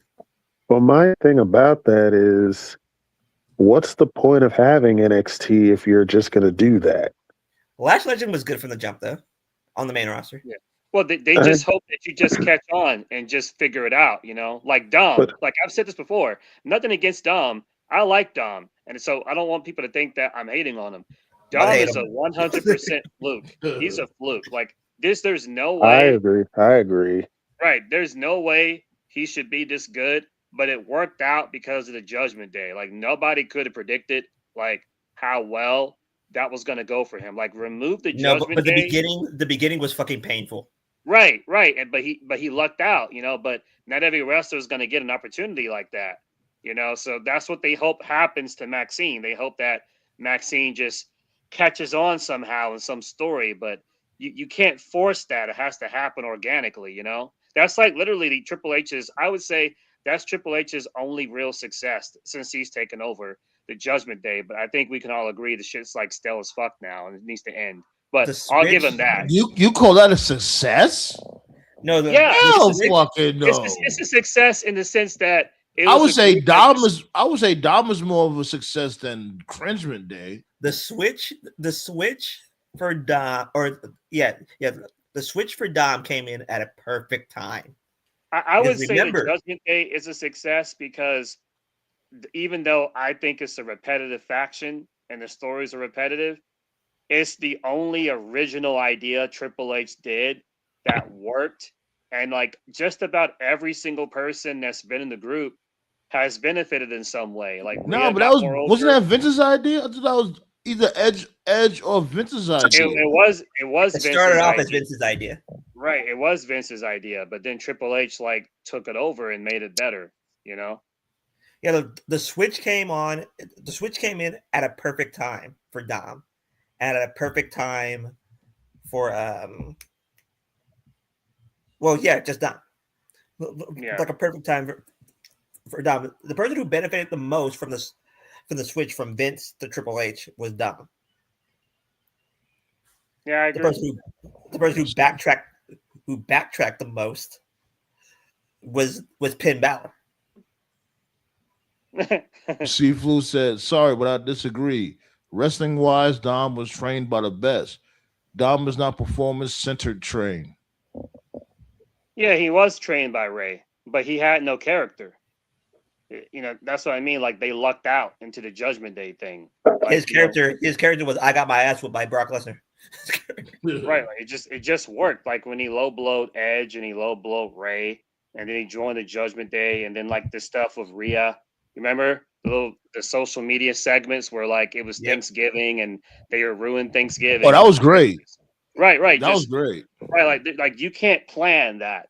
Like that's just organic. Like it worked. You know the jail entrance at what was that WrestleMania 39? Yeah, that was great. Right. Just like all that shit. It just worked. Like they didn't. But remember, plan motherfuckers was clowning that shit from before. We was clowning like, oh, he's a dork. Oh, this is why. I'm like, no, it's not. Like y'all motherfuckers don't know about building new characters. B. I knew that shit was gonna. I knew it was gonna cook. It just made sense, and it they followed the momentum. Yeah. I Also, just their think father and son. You really think Ray and Dom's story wasn't going to work? Come on. right. Yeah. But the only real issue I have with Judgment Day is the main reason why I feel like it's run its course is because the group has succeeded. Like everyone in the group is more established now. good. There's no reason for it to keep going. Liv is established, Rhea is established, Priest is Roxy. established, Balor's established. You could argue JD isn't, but he's a 2-time tag champion. He definitely wouldn't have been that without the Judgment Day. I mean, I don't know. I disagree. I don't think I don't think the Judgment Day did anything for Finn Balor. really? I really believe so. Judgment Day did nothing for Finn Balor. Seriously, Like I said, it made it take more pins. Right? They didn't make him become world champion again. I ain't gonna lie. That I thought they would have when he wrestled Seth Rollins. They really should have pulled the trigger with that. Like him being with the Judgment Day was a waste of fucking time. Like they had a meeting. Triple H walked up to the Finn like, "You're taking the loss." Like yeah, for sure. Like yeah.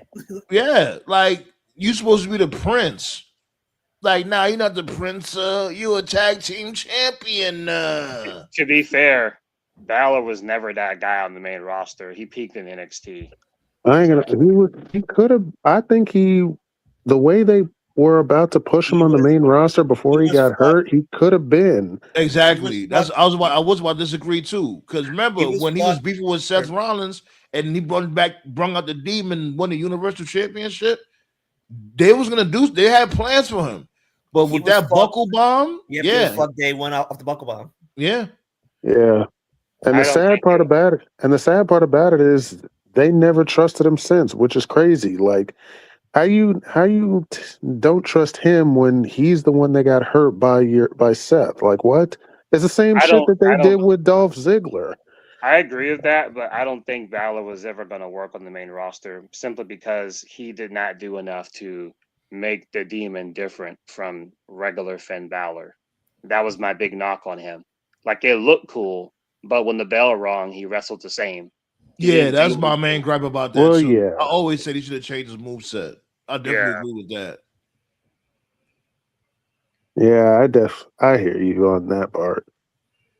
Know the parts there are three parts that kind of changed everything in WWE.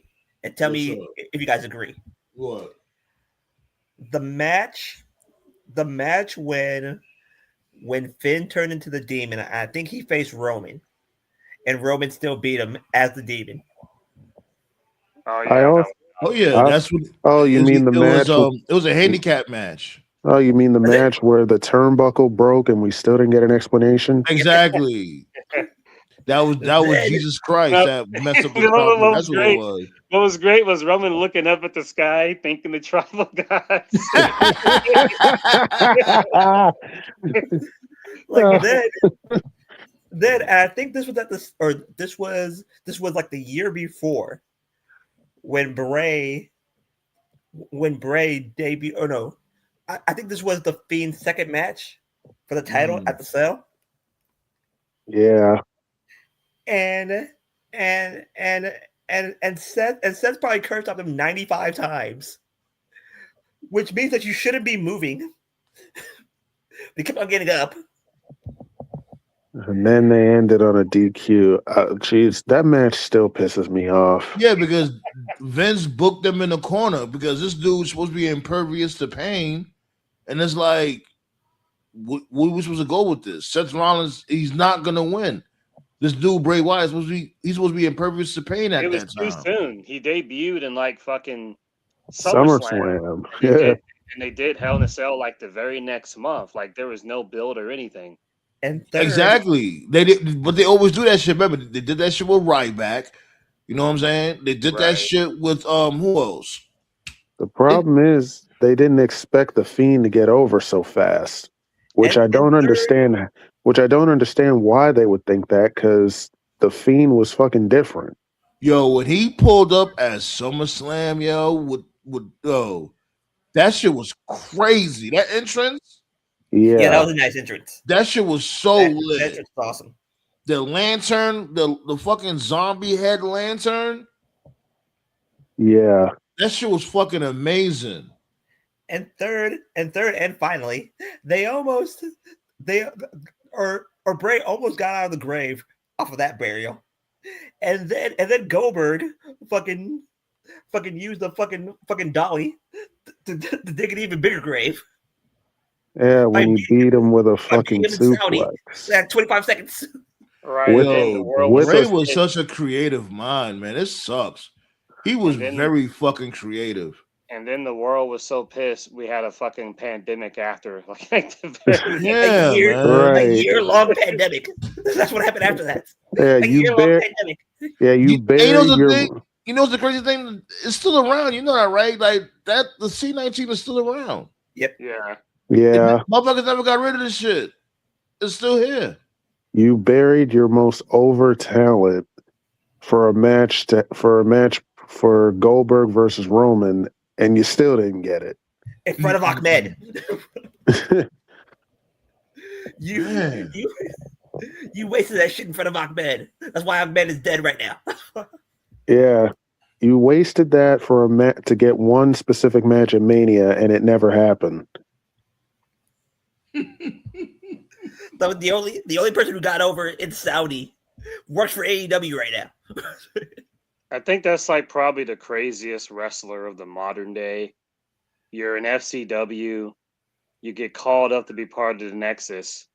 You accidentally thumb Cena in the eye. Cena gets butthurt, bitches to you about Vince, sends you back to NXT. You reinvent yourself as a cult leader. You get back over. You go back to the main roster. You get over to this audience with this new character and this new faction. You make a quick fuss. You're in a Mania match against Cena. Cena beats you. And then you're just sort of like in this endless loop of cutting really No, good you beat promos, Cena. but losing. Then you lose so much, you have to reinvent yourself again as like this supernatural character. You get over only for like the worst Hell in a Cell possible, where you get buried again. Then you get labeled difficult to work with, and then Tofu's Goldberg cooking. squashes you, and then you die. Like the fuck? What the Tofu's cooking. Yeah, What the fuck did this guy do? Jesus. He pit, And then they wouldn't be like, "Oh, Bray Wyatt is difficult to work with." What? in what universe, nigga? He ain't difficult to work with. He's pissed off that you're booking him like shit. Yo, I'm Exactly. sorry. Like I'll be difficult to work with too. I'm coming up with all these damn ideas and revamping myself, and y'all keep shitting on me for nothing. I'm sorry, Bray. Rest in peace, bro. But you are the prime example of Vince McMahon's quote: "Life sucks." And, Oh my god. and he's still here. You know what? I'm not even gonna go there with it. Don't. I know exactly what you're gonna say. Don't. Let's I'm not not. even gonna do that. Excuse me, y'all. My bad. Oh man. Wait, was that Dynasty? Was that the chamber where fucking Shayna choked out everybody? And then Becky just like stood there like dude, and then like a fucking 3 weeks pregnant Becky buried Shayna, and then the very next night Becky's like, okay, bye. She just left. Is that what you're talking about? They did. They all hugged and kissed. Yeah. Like what? Now I'm not. You know, I don't mind them hugging and kissing, but still, she was random as fuck. The only good part of COVID was that we got the head of the table. And we got the Hurt Business. We got Oh that. Yeah. The Hurt Business, man. I'm sorry. I'm never gonna forgive them for that, for destroying the. Yeah, because it's ridiculous. Because it's like, yo, y'all use them for the fucking COVID era, and then as soon as people started coming back outside, well, he's gonna give y'all story to these dudes, and we see you on your way. And then what does it get so you go?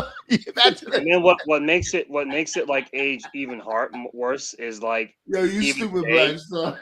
Even today, you have like multiple heel factions. You got the My Family tree on SmackDown, which is not over at all. You got the Wyatt Six. You got the Judgment Day. So you have several heel factions now, but you couldn't do the Hurt Business and the Bloodline. It's like, get the fuck out of here, bro. Like, and the Wyatt Six is doing absolutely nothing. Like that matchup. No. Think about it. Why didn't we get War Games, Hurt Business versus the Bloodline, right? Remember, because they gave him their story, bro. When COVID cleared up, and people started coming back outside, they gave the Hurt Syndicate or the Hurt Business storyline to the Bloodline. I literally advocate. Oh my god, that would have worked. They even planted seeds for it. I think they did it to test the crowd. I remember it was like, I want to say it was a Raw, and it was a 3-way. It was I think it was Big E, Roman, and Lashley. Yeah. I saw that match. Right, and I think like Lashley, like this was like right after Big E beat. This was after Big E cashed in on Lashley, and Lashley like he speared Big E, and he just sort of like he paced around the ring for a bit and left Roman alone, and like Roman thought he was going to be safe. Then he turned around and like Lashley speared him too, and the crowd popped. Yeah, they ate it up. It was like, okay, like all right, we're gonna get Lashley Roman. Bro, I literally advocated for Roman versus Lashley and the Usos versus Cedric and Shelton. That shit would have cooked.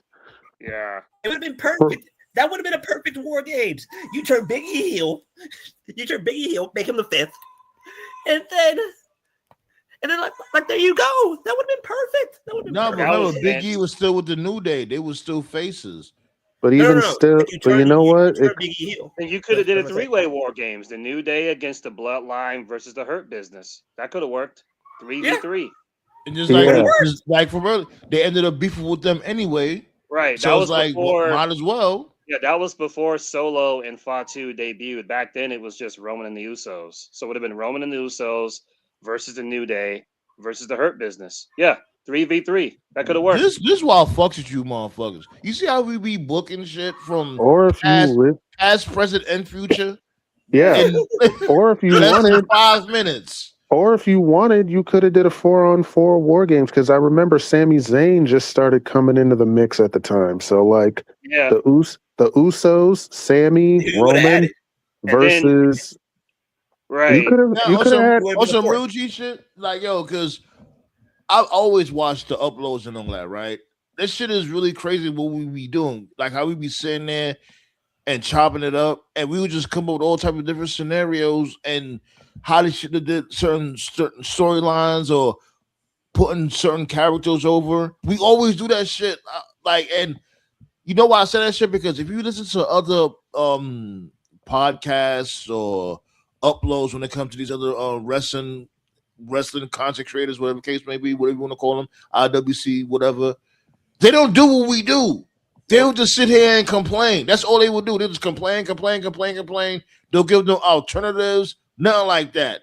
They'll just sit there and complain about WWE, AEW, and that's it. But nah, we give alternatives. We talk about what they could have did differently, who to push, what particular time. Y'all don't notice that shit? Yeah. Give us the goddamn pen. And it's like, yo, they take our ideas all the fucking time. Right. But the part that probably would have ruined the Hurt Business was the bloodline adding Jacob. Like, yep, ball game over. I'm serious about this shit. I'm trying to figure out ways. Look, man, you know what? That might have. I'm trying to find. That's why I've been. Not really. Even listening to. Hold on, give me 1 second. Yeah. That's why I'll be listening to uploads and all that shit, so I can get timestamps. I'm serious about this shit. Be like when it comes to these motherfuckers taking ideas. I'm like, yo, I'm having timestamps for these motherfuckers. Be seriously. Right. And also, I think it would have been cool. Even like in this scenario, like where that feud actually happened, where Fatu and Solo joined, yeah, the New Day would have been fucked, especially since Big E would have got hurt. They both would have been fucked. No, the Hurt Business would have been fine because they could have brought in Street Profits and they could have brought in Carmelo. Right, and if they were, and you still got dudes like Trick and Oba in the wings, but that would require them actually booking it right. Man, I could imagine so many dream matches just happen in this scenario. Fucking Jacob versus Lashley, Solo versus Oba. Like, you telling me you wouldn't want to see that shit? Right. Give me my money. And then if they had done the 3-way war games idea that we talked about, just based off the teams, you could have given Roman more opponents to keep things fresh. So, for instance, you could have did Roman and Big E when Roman was the Universal Champion. You could have did Roman and Lashley. You could have did Roman and Shelton. You could have even did Roman and Kofi. Take advantage of the Kofi Mania thing. Like, can he do it again? Like not at a Mania, of course, but there's so many different things they could have did. And I think really that's really like the heart of the Triple H bullshit because Vince broke up the Hurt Business. Triple H didn't. That was Vince. Lashley pleaded not to do it. MVP pleaded not to do it. Shelton pleaded not to do it. But Vince broke it up. So yes, Vince did break up the Hurt Business. But MVP approached Triple H and said, "Hey, give us another run." And Triple H said no. And I think that's really that's at the core of it. I think that's really when I started to just kind of check out on Triple H because I was like, this dude is racist. Ballet, ready for target practice? Blaze, ready for target practice? Oh man. But Trips, I promise you, I swear to you, if you fuck up Oba, Javon, and Leon Slater, he's done. That's your group right there. That's a damn good group. Oh, he's done. If he finds a way to mess up those guys is clipped, he's never going to beat those racist allegations. Yeah, that's your group right there. There's somebody that got racist allegations in the chat. Oh Lord! Ooh. Take care of that, please. My secretaries of defense. It's always somebody. Oh no. Nice name though. What is that? Toes? Eggs, I think. Oh, eggs. Okay. Blick that.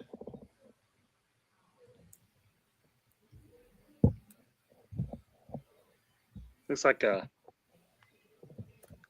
Is that like an MTV? Because it could have been anything else. I would have whatever, but we're not doing that. Oh yeah, she Appreciate you. machine gunned. She machine gunned the motherfucker. You know what I'm saying? Ballet with the black. That's what I'm talking about.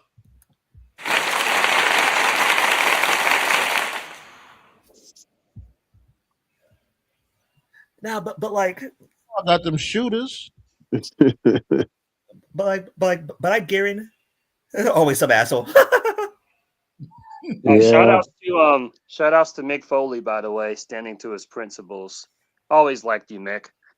Yeah, for those of y'all that don't know, Mick Foley is not renewing his Legends deal when it Oh yeah, expires I'm gonna pull it up 06. right now. As a matter of fact, Yeah, what Cornette said was kind of cool of him too. Yeah, I'm still not fucking with Jim Cornette. Ballet said, "Pow, you're done." But he said that Ballet. I wish I had your principles. Is what Cornette basically said about Foley. Yeah, Mick Foley's always been a real one, for better or worse. Yo, that dude Trump is something else, man. Because that whole Rob Reiner shit that was crazy the wrong way for him to even sit there and say some. But it's like this is Trump we're talking about. Oh man, they let that man get away with anything. It's not gonna make people hate him. But I keep on saying. Yeah, so for those of y'all that don't know, you want to read it, TKO? You want to read that? Yeah. Can you see it? Barely, but enlarge it. Can you enlarge it on your laptop? I got it. I'll say it. Okay. Last night, I informed WWE Talent Relations that I would not be making any appearances for the company as long as this man remains in office. Additionally, I will not be signing a new Legends deal when my current one expires in June. I love WWE. Will always treasure my time with them, and I am deeply appreciative for all the opportunities they afforded me. But, in the words of Popeye the Sailor, I stands all I can stands, and I can't stands no more. And that is what you call sticking to your principles, Phil. Yeah, I knew he was gonna say that. Yeah, that's why, for better or worse, Mick Foley's always been a real one. I gave him that much. The only person's hater radar is better than Mick's Brett's. Yeah. Mick Foley is not drinking the MAGA Kool-Aid. He's on the right side of history. I have a prediction. GTA 6 will get delayed again, and Brett will blame Goldberg. I can't wait. That will be hilarious. Yo, while I was playing the AEW game, and I don't know why I had a match with fucking Paul White. Well. Yo. So during the stream or whatever, these motherfuckers was chanting this dude's name. And I was like, yo, how the fuck we get a Paul White chant before Grand Theft Auto 6? I'm done. Oh, God. Like as soon as you heard, well, you can said Sandman short circuiting. Like yo, I'm telling you, when that dude came out, like it was supposed to be a big surprise. Like my dude, whole leg was doing the limbo. He could barely stand. And like he's talking about doing a comeback, right? He said, "Oh, he still got to run left in him. Run where? You can't run." Like that old Bart Simpson quote. You can see his heart rip apart right there. Oh man, motherfucking crazy. I'm sorry. One more run left in him. Oh man, I'm sorry. That crash out you did was hilarious. Because it was genuine. Get this dude off my TV. It was fucking genuine. I'm like, yo, you gotta be kidding me, yo. I think to this day, the worst shit I've ever seen to this day is probably still that 2015 Royal Rumble where Roman won with Corporate Kane and Big Show. literally just dumping all the fan favorites out like trash. They dumped Bray out like trash. They Oh dumped man. Spiller out like trash. They dumped Yeah. out like trash. They Vince eliminated man fell asleep. Ryan like after 5 minutes. Like, what the fuck was Vince on that? That shit was so bad. They couldn't even do Raw the next day because of a fucking blizzard. Mother Nature was like, "Nah, fuck that. We're not doing this." Fuck this That's shit out. Bro, they booed. It was so trash they couldn't they couldn't even use The Rock to save it. Yeah, Rock saw that heat and he was like, "I'm good." Yeah. Like he looked at the crowd like, "Why you booing me? Why you booing me? Should have booed me." Like Rock, you were collateral. Like Rock, you were collateral damage at that time, bro. But your cousin should not. Your cousin winning was. It Was not it. That It shit was so wasn't bad. You had the crowd chanting for a Bulgarian sympathizer. right. Like they were chanting for the heel. You know what's the crazy thing about that shit with this dude, Cena and Rusev? Why is this dude Rusev thanking Cena? Thanking him for what? He made you look like a complete dork. Thank you for burying me, John. Yeah, like thank you, Cena. What? Why? It took hold on. It took Roman a fucking pandemic to get away from suffering succotash. Nah, it was more than the pandemic. Like the pandemic, it did play a part in it, but his whole character got revamped. Yeah, his whole gimmick needed a massive overhaul. Like it was everything about this dude. It really is. He was not the same dude with the petroleum jelly on his bulletproof vest, or those god awful contacts he used to wear. Don't worry, don't worry, Roman. Pepper Tribe remembers. Man, Jesus Christ! Like everything was different. Like how he walked to the ring, how he spoke on the mic. And yeah, granted, like, you know, his moves was more limited, but that was all a part of his swag. He didn't need to catch you with all types of different moves. Like he was talking shit to the crowd. He was absorbing heat. Which is exactly what we've been telling you to do. The best thing Roman did was that time, I think he had like a Falls Count Anywhere match with Owens or something, and they were brawling in the crowd. And Heyman gave him a mask. He put the mask on. That was great. Yeah. Like you remember that shit, Ballet? Like this dude, Roman Reigns' bulletproof vest was man shiny. Like, yo, why is this dude vest so shiny? Like you knew it was ball game over as soon as you heard. I knew. Yep, it's over. It's over. I knew that. What the fuck was that? That vest. No, his new entrance song. Yeah. Oh, okay. Oh yeah. I remember like when the big dog was like so bad. I think one of the funniest memes I've ever seen. Somebody took this is like 2019. Somebody took that scene from Avengers Endgame where Thanos took the Infinity Glove and he's like, "I am inevitable." And when he snaps his fingers, it plays Roman's music. Oh man, Jesus! It was so bad. They literally did a dog food segment though. Like, I'm sorry. You fucking knew.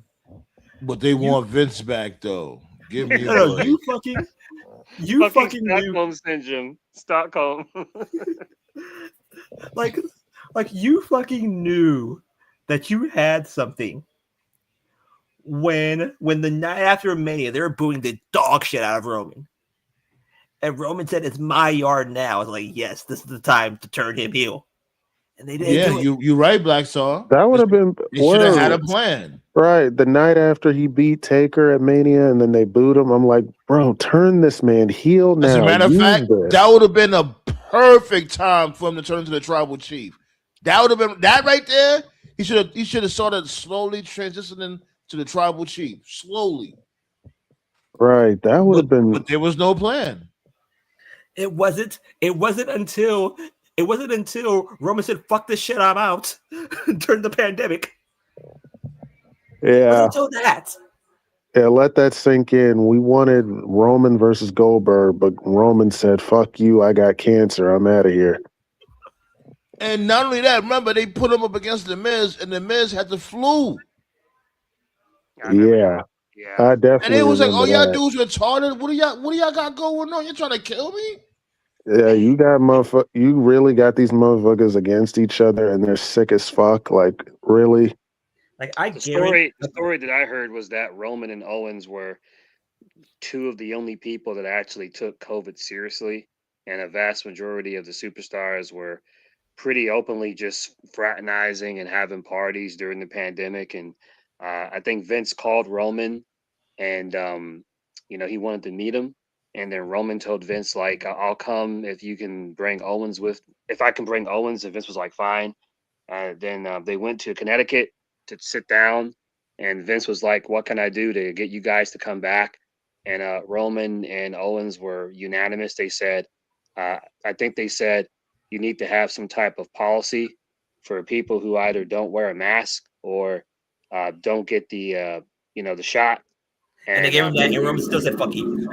right. I think it was like a 2-strike system. Like if they got caught once without it, it was a warning. If they got caught again, it was like you're just fired right there. And yeah, he came back. So yeah, And people it's don't typically crazy. talk about that, but yeah, And it's crazy because the ones that didn't take it seriously ended up catching it and being sidelined. Because that WrestleMania, so many people were out.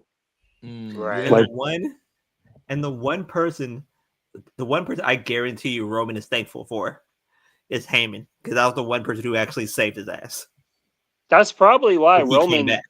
That's probably why Owens was involved in the bloodline so much, because he was probably one of the few guys Roman trusted. Like, Yep. oh, this guy's not going to get me sick. He takes care of his shit. That's probably why, in hindsight, because they fought a lot, like during the He only bloodline. trusted yeah, KO. He only trusted KO and the Usos. That's it.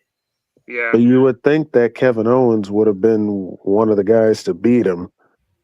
hey, he got a main event paycheck at least. Thanks for the likes. I'm pretty Thanks good for with the likes. My dude Blaze said WWE didn't have. Yeah, they didn't even get a dog food brand out It's just that a whole dog food. storyline. Right. You dump Roman in dog food and you don't even get nothing out of it. Like, oh God. Yeah, See, Roman's lucky that COVID happened, because if COVID didn't happen, it was a matter of time. Vince is going to bring back that kennel in the cell, match. Oh He'll Jesus. Still be Oh my Michael. bring that God. shit back, and he was going to make that Roman special match. That shit was coming.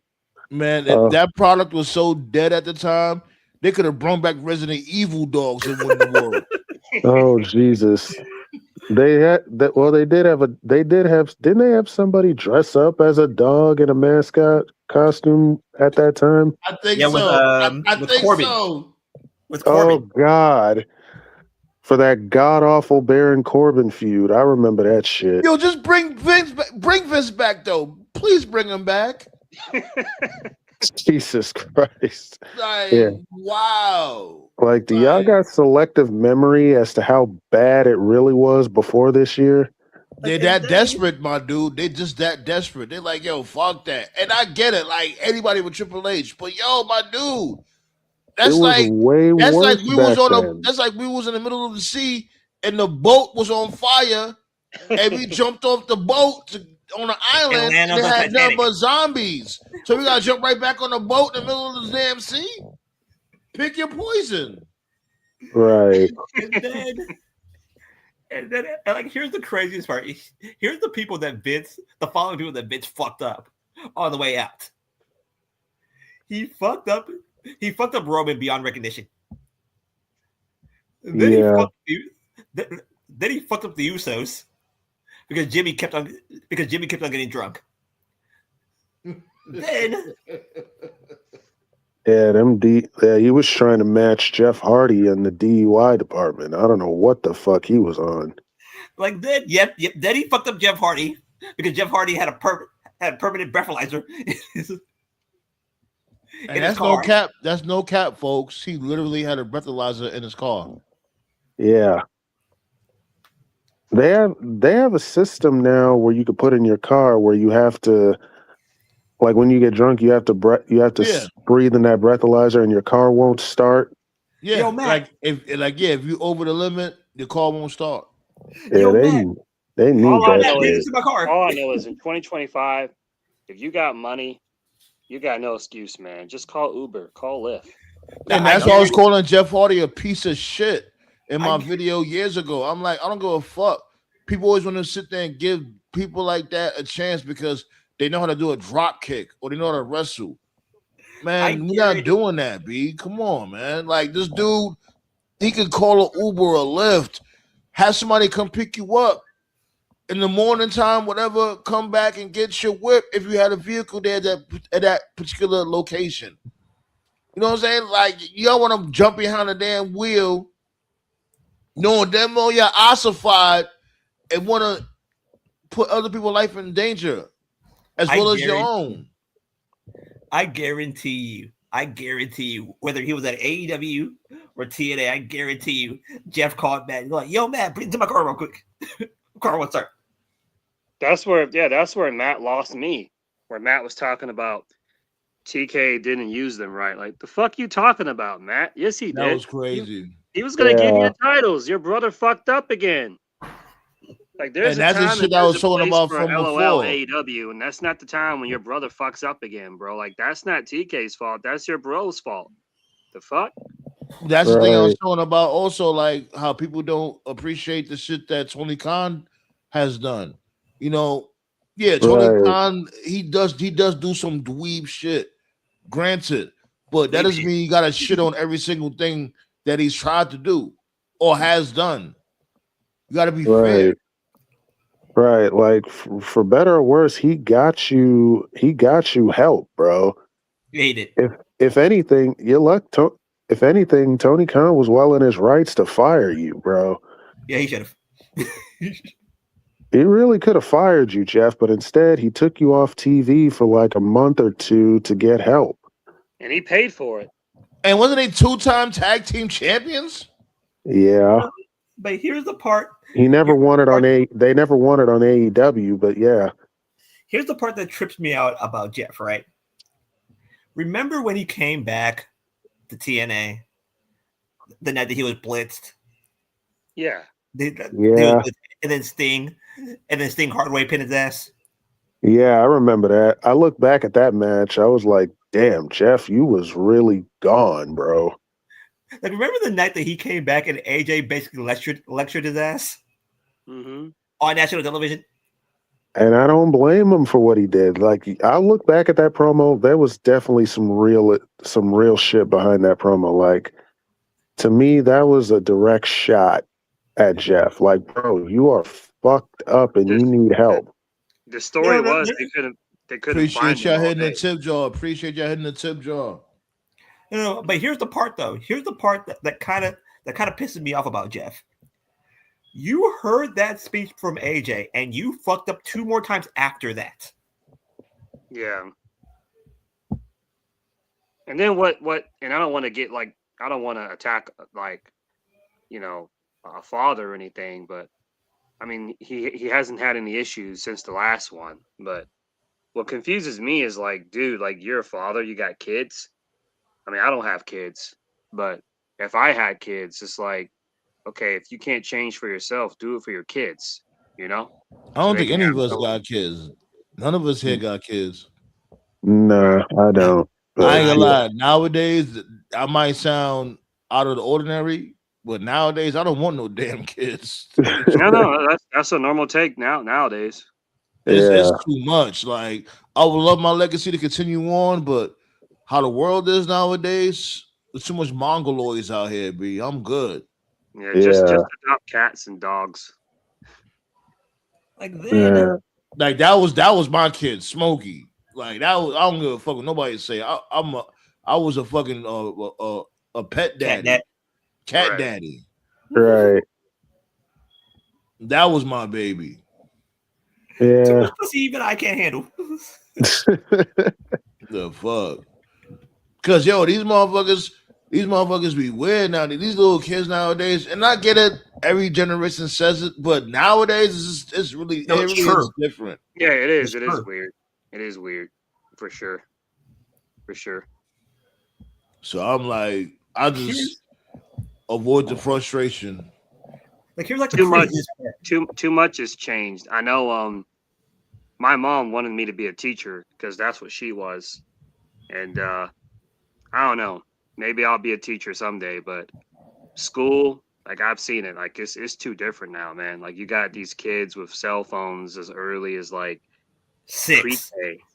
Yeah. No, not 6, man. Like they much younger. Like they What? got cell phones and they got cell phones in like pre-K, kindergarten, first grade, and it's like teachers do lectures and stuff, and the kids are on their phone. Teachers don't care. Like No when I was in respect school, for authority, nothing. yeah, like when I was in school, And if it you used to had your happen phone from out, before. My bad, Right, my like- dude. I just wanted to say this real quick, like, Yeah. because there's always been a disrespect towards authority. That always been happening ever since, but this is so different nowadays. You know what I'm Right. saying? And then you have the parents or the parent, supposedly, will come in, and then they will be caping for the badass kid. Yeah. No, damn well, you and your kid ain't shit. I remember. No, hold on, Black. So let talk continue on what we was gonna say. Yeah, I was just saying, like when we were in school, phones weren't really a popular trend yet. But when they were, if you were on your phone during a lecture, the teacher would either take it, hold it for the rest of the class, or you'd have to pay a fine every time it went off, like $5 or whatever. But Damn, now, $5 for your phone to ring? That's Yeah. that's a little crazy for a student. yeah, Jesus. it was. But now it's like, you could be on your phone and teachers just don't give a shit. They're just like, okay, whatever. The AI Yeah, let's get thing, that teacher on where my it does case. your homework for you and writes your papers and shit. It's just too much. It's not the same anymore, Like I knew this next generation was fucked the second I saw the smoke with cigarettes. Oh yeah. Oh, the Oh milk. yeah. Like the second I saw that, and he smokes with cigarettes. So like, wait, what? Smoking with cigarette? That dude is retarded. I don't care what nobody say. Like then the Boondocks. Kids Up need to the parody. kids need whippings, and music needs to go back to being PG on the radio. How are they allowed to play with that? Play with the heli? Yeah, there's a Oh, song how called they allowed to play? Okay, I know what you meant. My bad, my dude. So, Yeah. I'll say this, right? I don't know. I guess it's the parenting, because when it came to music, when we was coming up, we had our fair share of crazy music. You know what I mean? But we knew right from wrong at the end of the day. Nowadays, motherfuckers want to be friends with their kids instead of parents. That's the Yeah. issue. That's the issue.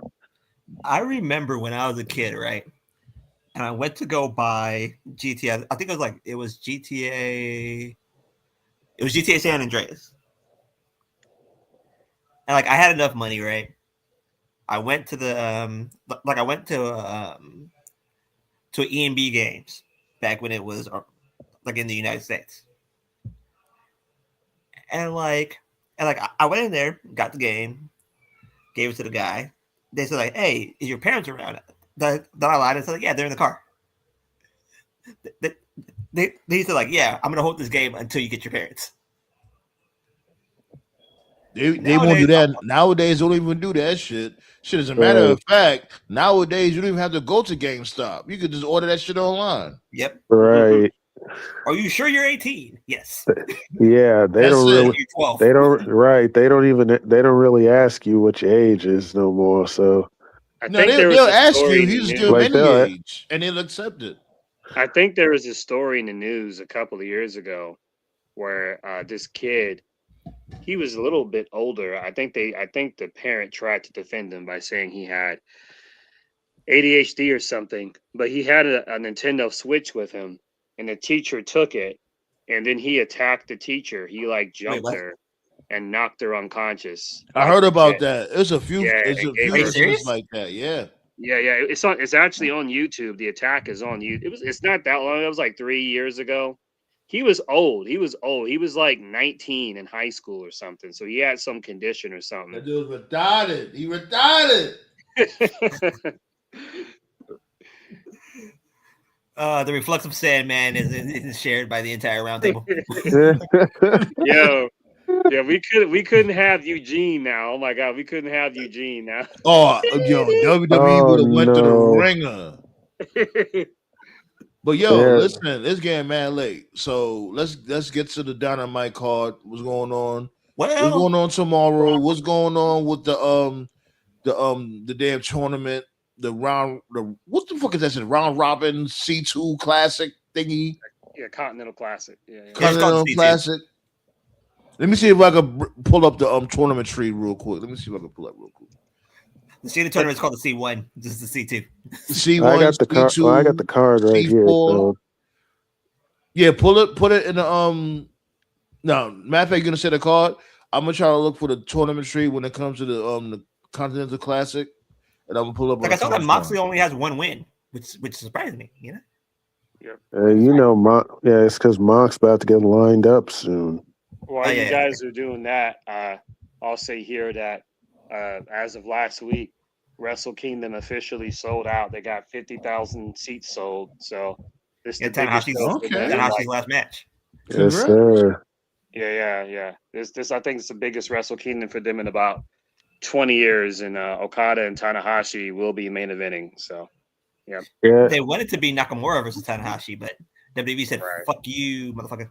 Which I don't know why. Which would have been beneficial for them, since Nakamura is not barely showcased anymore.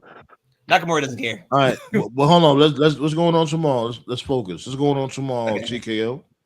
All right. We got a contract signing between Samoa Joe, Hangman, and Swerve for their world title match at World's End. Okay. Yeah, I heard about that. Okay. It should be smart as MJF interrupting that. Yeah, they're running that triple threat match back. Hey, shout outs to Swerve and Alexander. When Swerve hit the house call kick, he kicked him so hard his helmet little thing came off. I thought that was cool. Yeah, I noticed that. Yeah. We got FTR defending the tag titles against Juice Robinson and Austin Gunn. Bang Gang. I see my dude Juice. He's trying to grow back that beard. People probably telling him like, "Yo, you cutting that beard, that wasn't it. You gotta grow that shit back." Yeah, that shit was terrible. But hey, I won't give you. You live and you learn. All right, Tony. The Continental Classic continues. We I'm got pull up right now. I'm pull up right now. The Council Shrine. Oh, and say, man, there won't be. This is a 3-hour block, so there won't be a collision this week. So. Yeah. Okay. Yeah, but we got the Continental Classic continuing. 3 matches. We got John Mox. One of them is John Moxley versus Roderick Strong. Is that much better right there? You can see it? Yeah. Moxley should win that match. Mox is fighting Roderick Strong, so he probably will. We got Pac versus Kyle Fletcher. That should be fun. And we got Orange Cassidy versus Mascara Dorado. Bathroom break. I think they'll be in England too. I think they'll still be in Wales. Oh yeah, that's a major bathroom break. We got an 8-woman tag. I should slow them for £1 million. No, we got an 8-woman tag. It's Toni Storm, Mina Shirakawa, Willow, and Harley Cameron versus Mercedes, Megan Bain, Marina Shafir, and Athena. So not for £1 million? Nah, just to see who's got the bigger ass. Okay. Yeah, shout outs to Willow for showing some more. Shout outs to Willow for showing some more titty.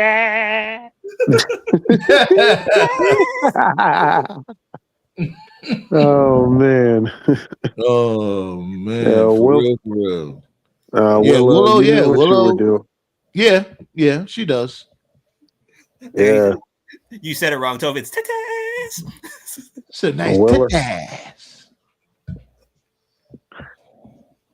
And Well, let's talk about before we get up out of here though. Oh, we got one more match. It's the Elite, the Young Bucks and Kenny Omega versus Okada, Takeshita, and Hedges Zero. Oh, so they're officially back? By the looks of it. That'll be fun. Yeah. That's the card. And we got the Dynamite Diamond Ring Battle Royal. Yeah. Oh yeah, I heard about that. Which means I'm curious to see if MJF will be in it because he's always won this match. Yeah, it's time for him to move on. It's time for him to move on from that, though. It's time. No, but isn't the winner face MJF though? MJF has still got that contract, so yeah, but he still has the ring, though, right? He should. Technically, he does. He does, but if he's not going to be in the Battle Royal, then it's going to go to somebody else. Yeah, he's time for him. You know what it is? Because now Tony Khan, when it comes to that situation, he's booked in a corner because it's like, do you have this dude lose to give up that ring? His first night back. Unless if he's not going to be in the match, then it's not going to matter. Oh, dude, does he just keep that ring and then come out with a new a new diamond ring? Or whatever ring it is? The part that pisses me off the most about the money in the clipboard is that you have to wait a week. I thought you have to wait, you have to give them 24 hours notice. No, you have to wait a week. Which means that cashing in first is like, oh, I won a title match. And then you have to wait an entire motherfucking week. So you can't just wait until the Saturday before what's the next pay-per-view? World's End, yeah. The Saturday before World's End. You have to do it the week before.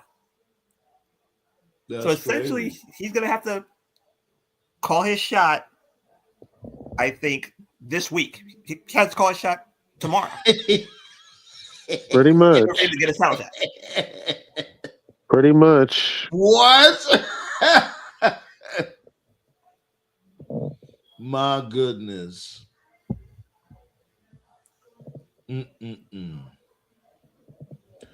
But as you can see here, this dude Fletcher's in the lead in the gold league, and Takeshita is in the lead. You know what I'm saying? Okay, it's so a three-way. Yeah, it's a three-way tie for the lead. On the gold league. Yeah. I could definitely see Takeshita winning this though. So we get the Takeshita. So we get the Takeshita. Needs one more win to clinch his spot. Yeah. What's he gonna do with Jungle Bum and Roddy? Jungle Boy. Zach Perry was just a last-minute addition for Darby. Yeah, I know. Yeah, so I knew he wasn't going to win. And Roderick Strong, he's in the same boat too. He's just there to eat pins. You got Black Star peoples. Yeah, my peoples. Mexican Doritos. Mexican Doritos. Oh my God. I'm still in that. You're not right. You the one that invented it. You mean stealing it? You said it. I said that? Yes. Oh God. I don't remember what you said. When did I say that? You said that shit a few shows ago. You called it Mexican Doritos. Wow. Oh, see? Jesus. Y'all don't be watching and listening to the uploads, B. See? I listen to all this shit. I remember all y'all shit y'all be saying. You gave him that name, Mexican Doritos. What's the name again? Dorado, Moscato Dorado. Yeah, Moscato Dorado. Yeah. You called him you said that. Well, Mox is definitely getting lined up after this tournament. Especially if he loses to Roderick Strong tomorrow.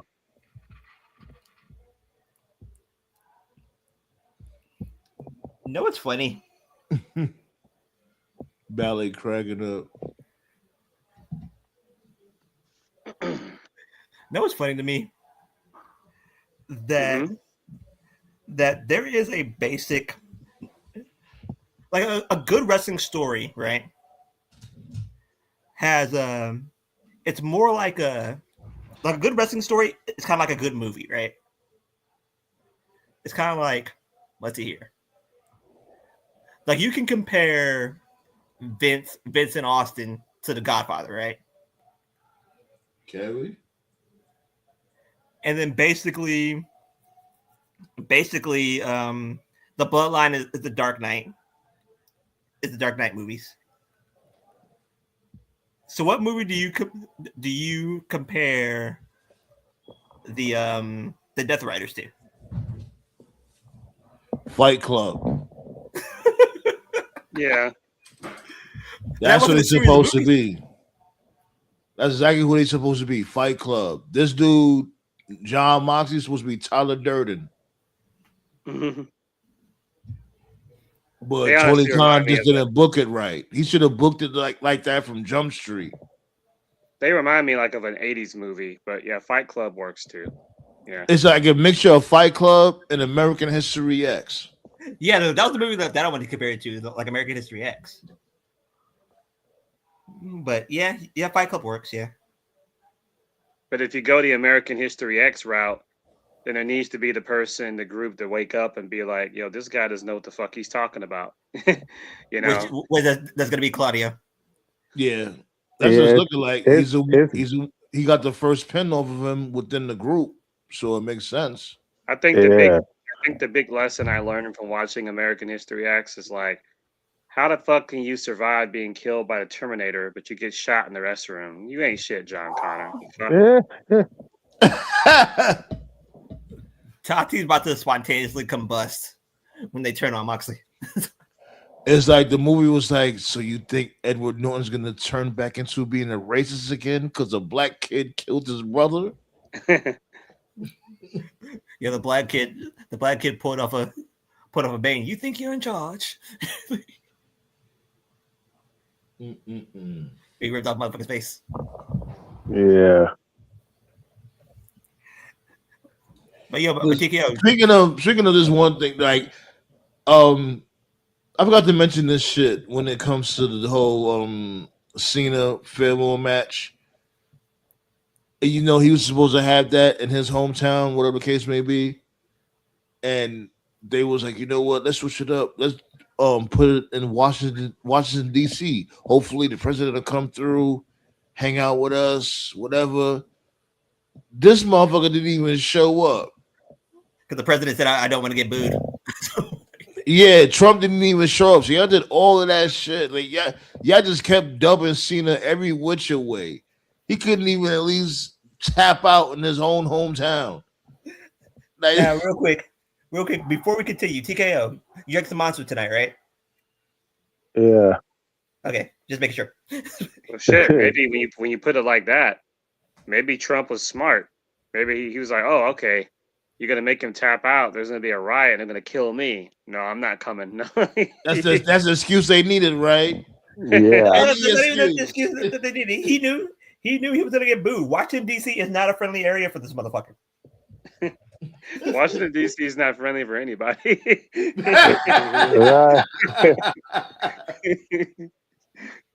Yo, let's get out of here on that note. I can't. Oh man, all right. You know what I'm saying? I was thinking about doing a raffle this Christmas, B. I'll keep y'all posted on that, B. All right. Nice little Christmas raffle, B. Something a little different. I'll let y'all know what's up. Yeah, man. We'll see you Friday night. Same Sandman time, same Sandman channel. Yes, sir. You did. Yes, sir. Appreciate y'all. And on that note, peace out, motherfucker.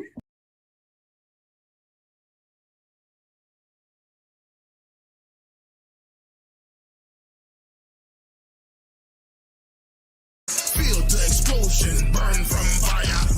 I'm a loser. explosive when I tell that nigga turn it up. Nobody in here have an empty cup.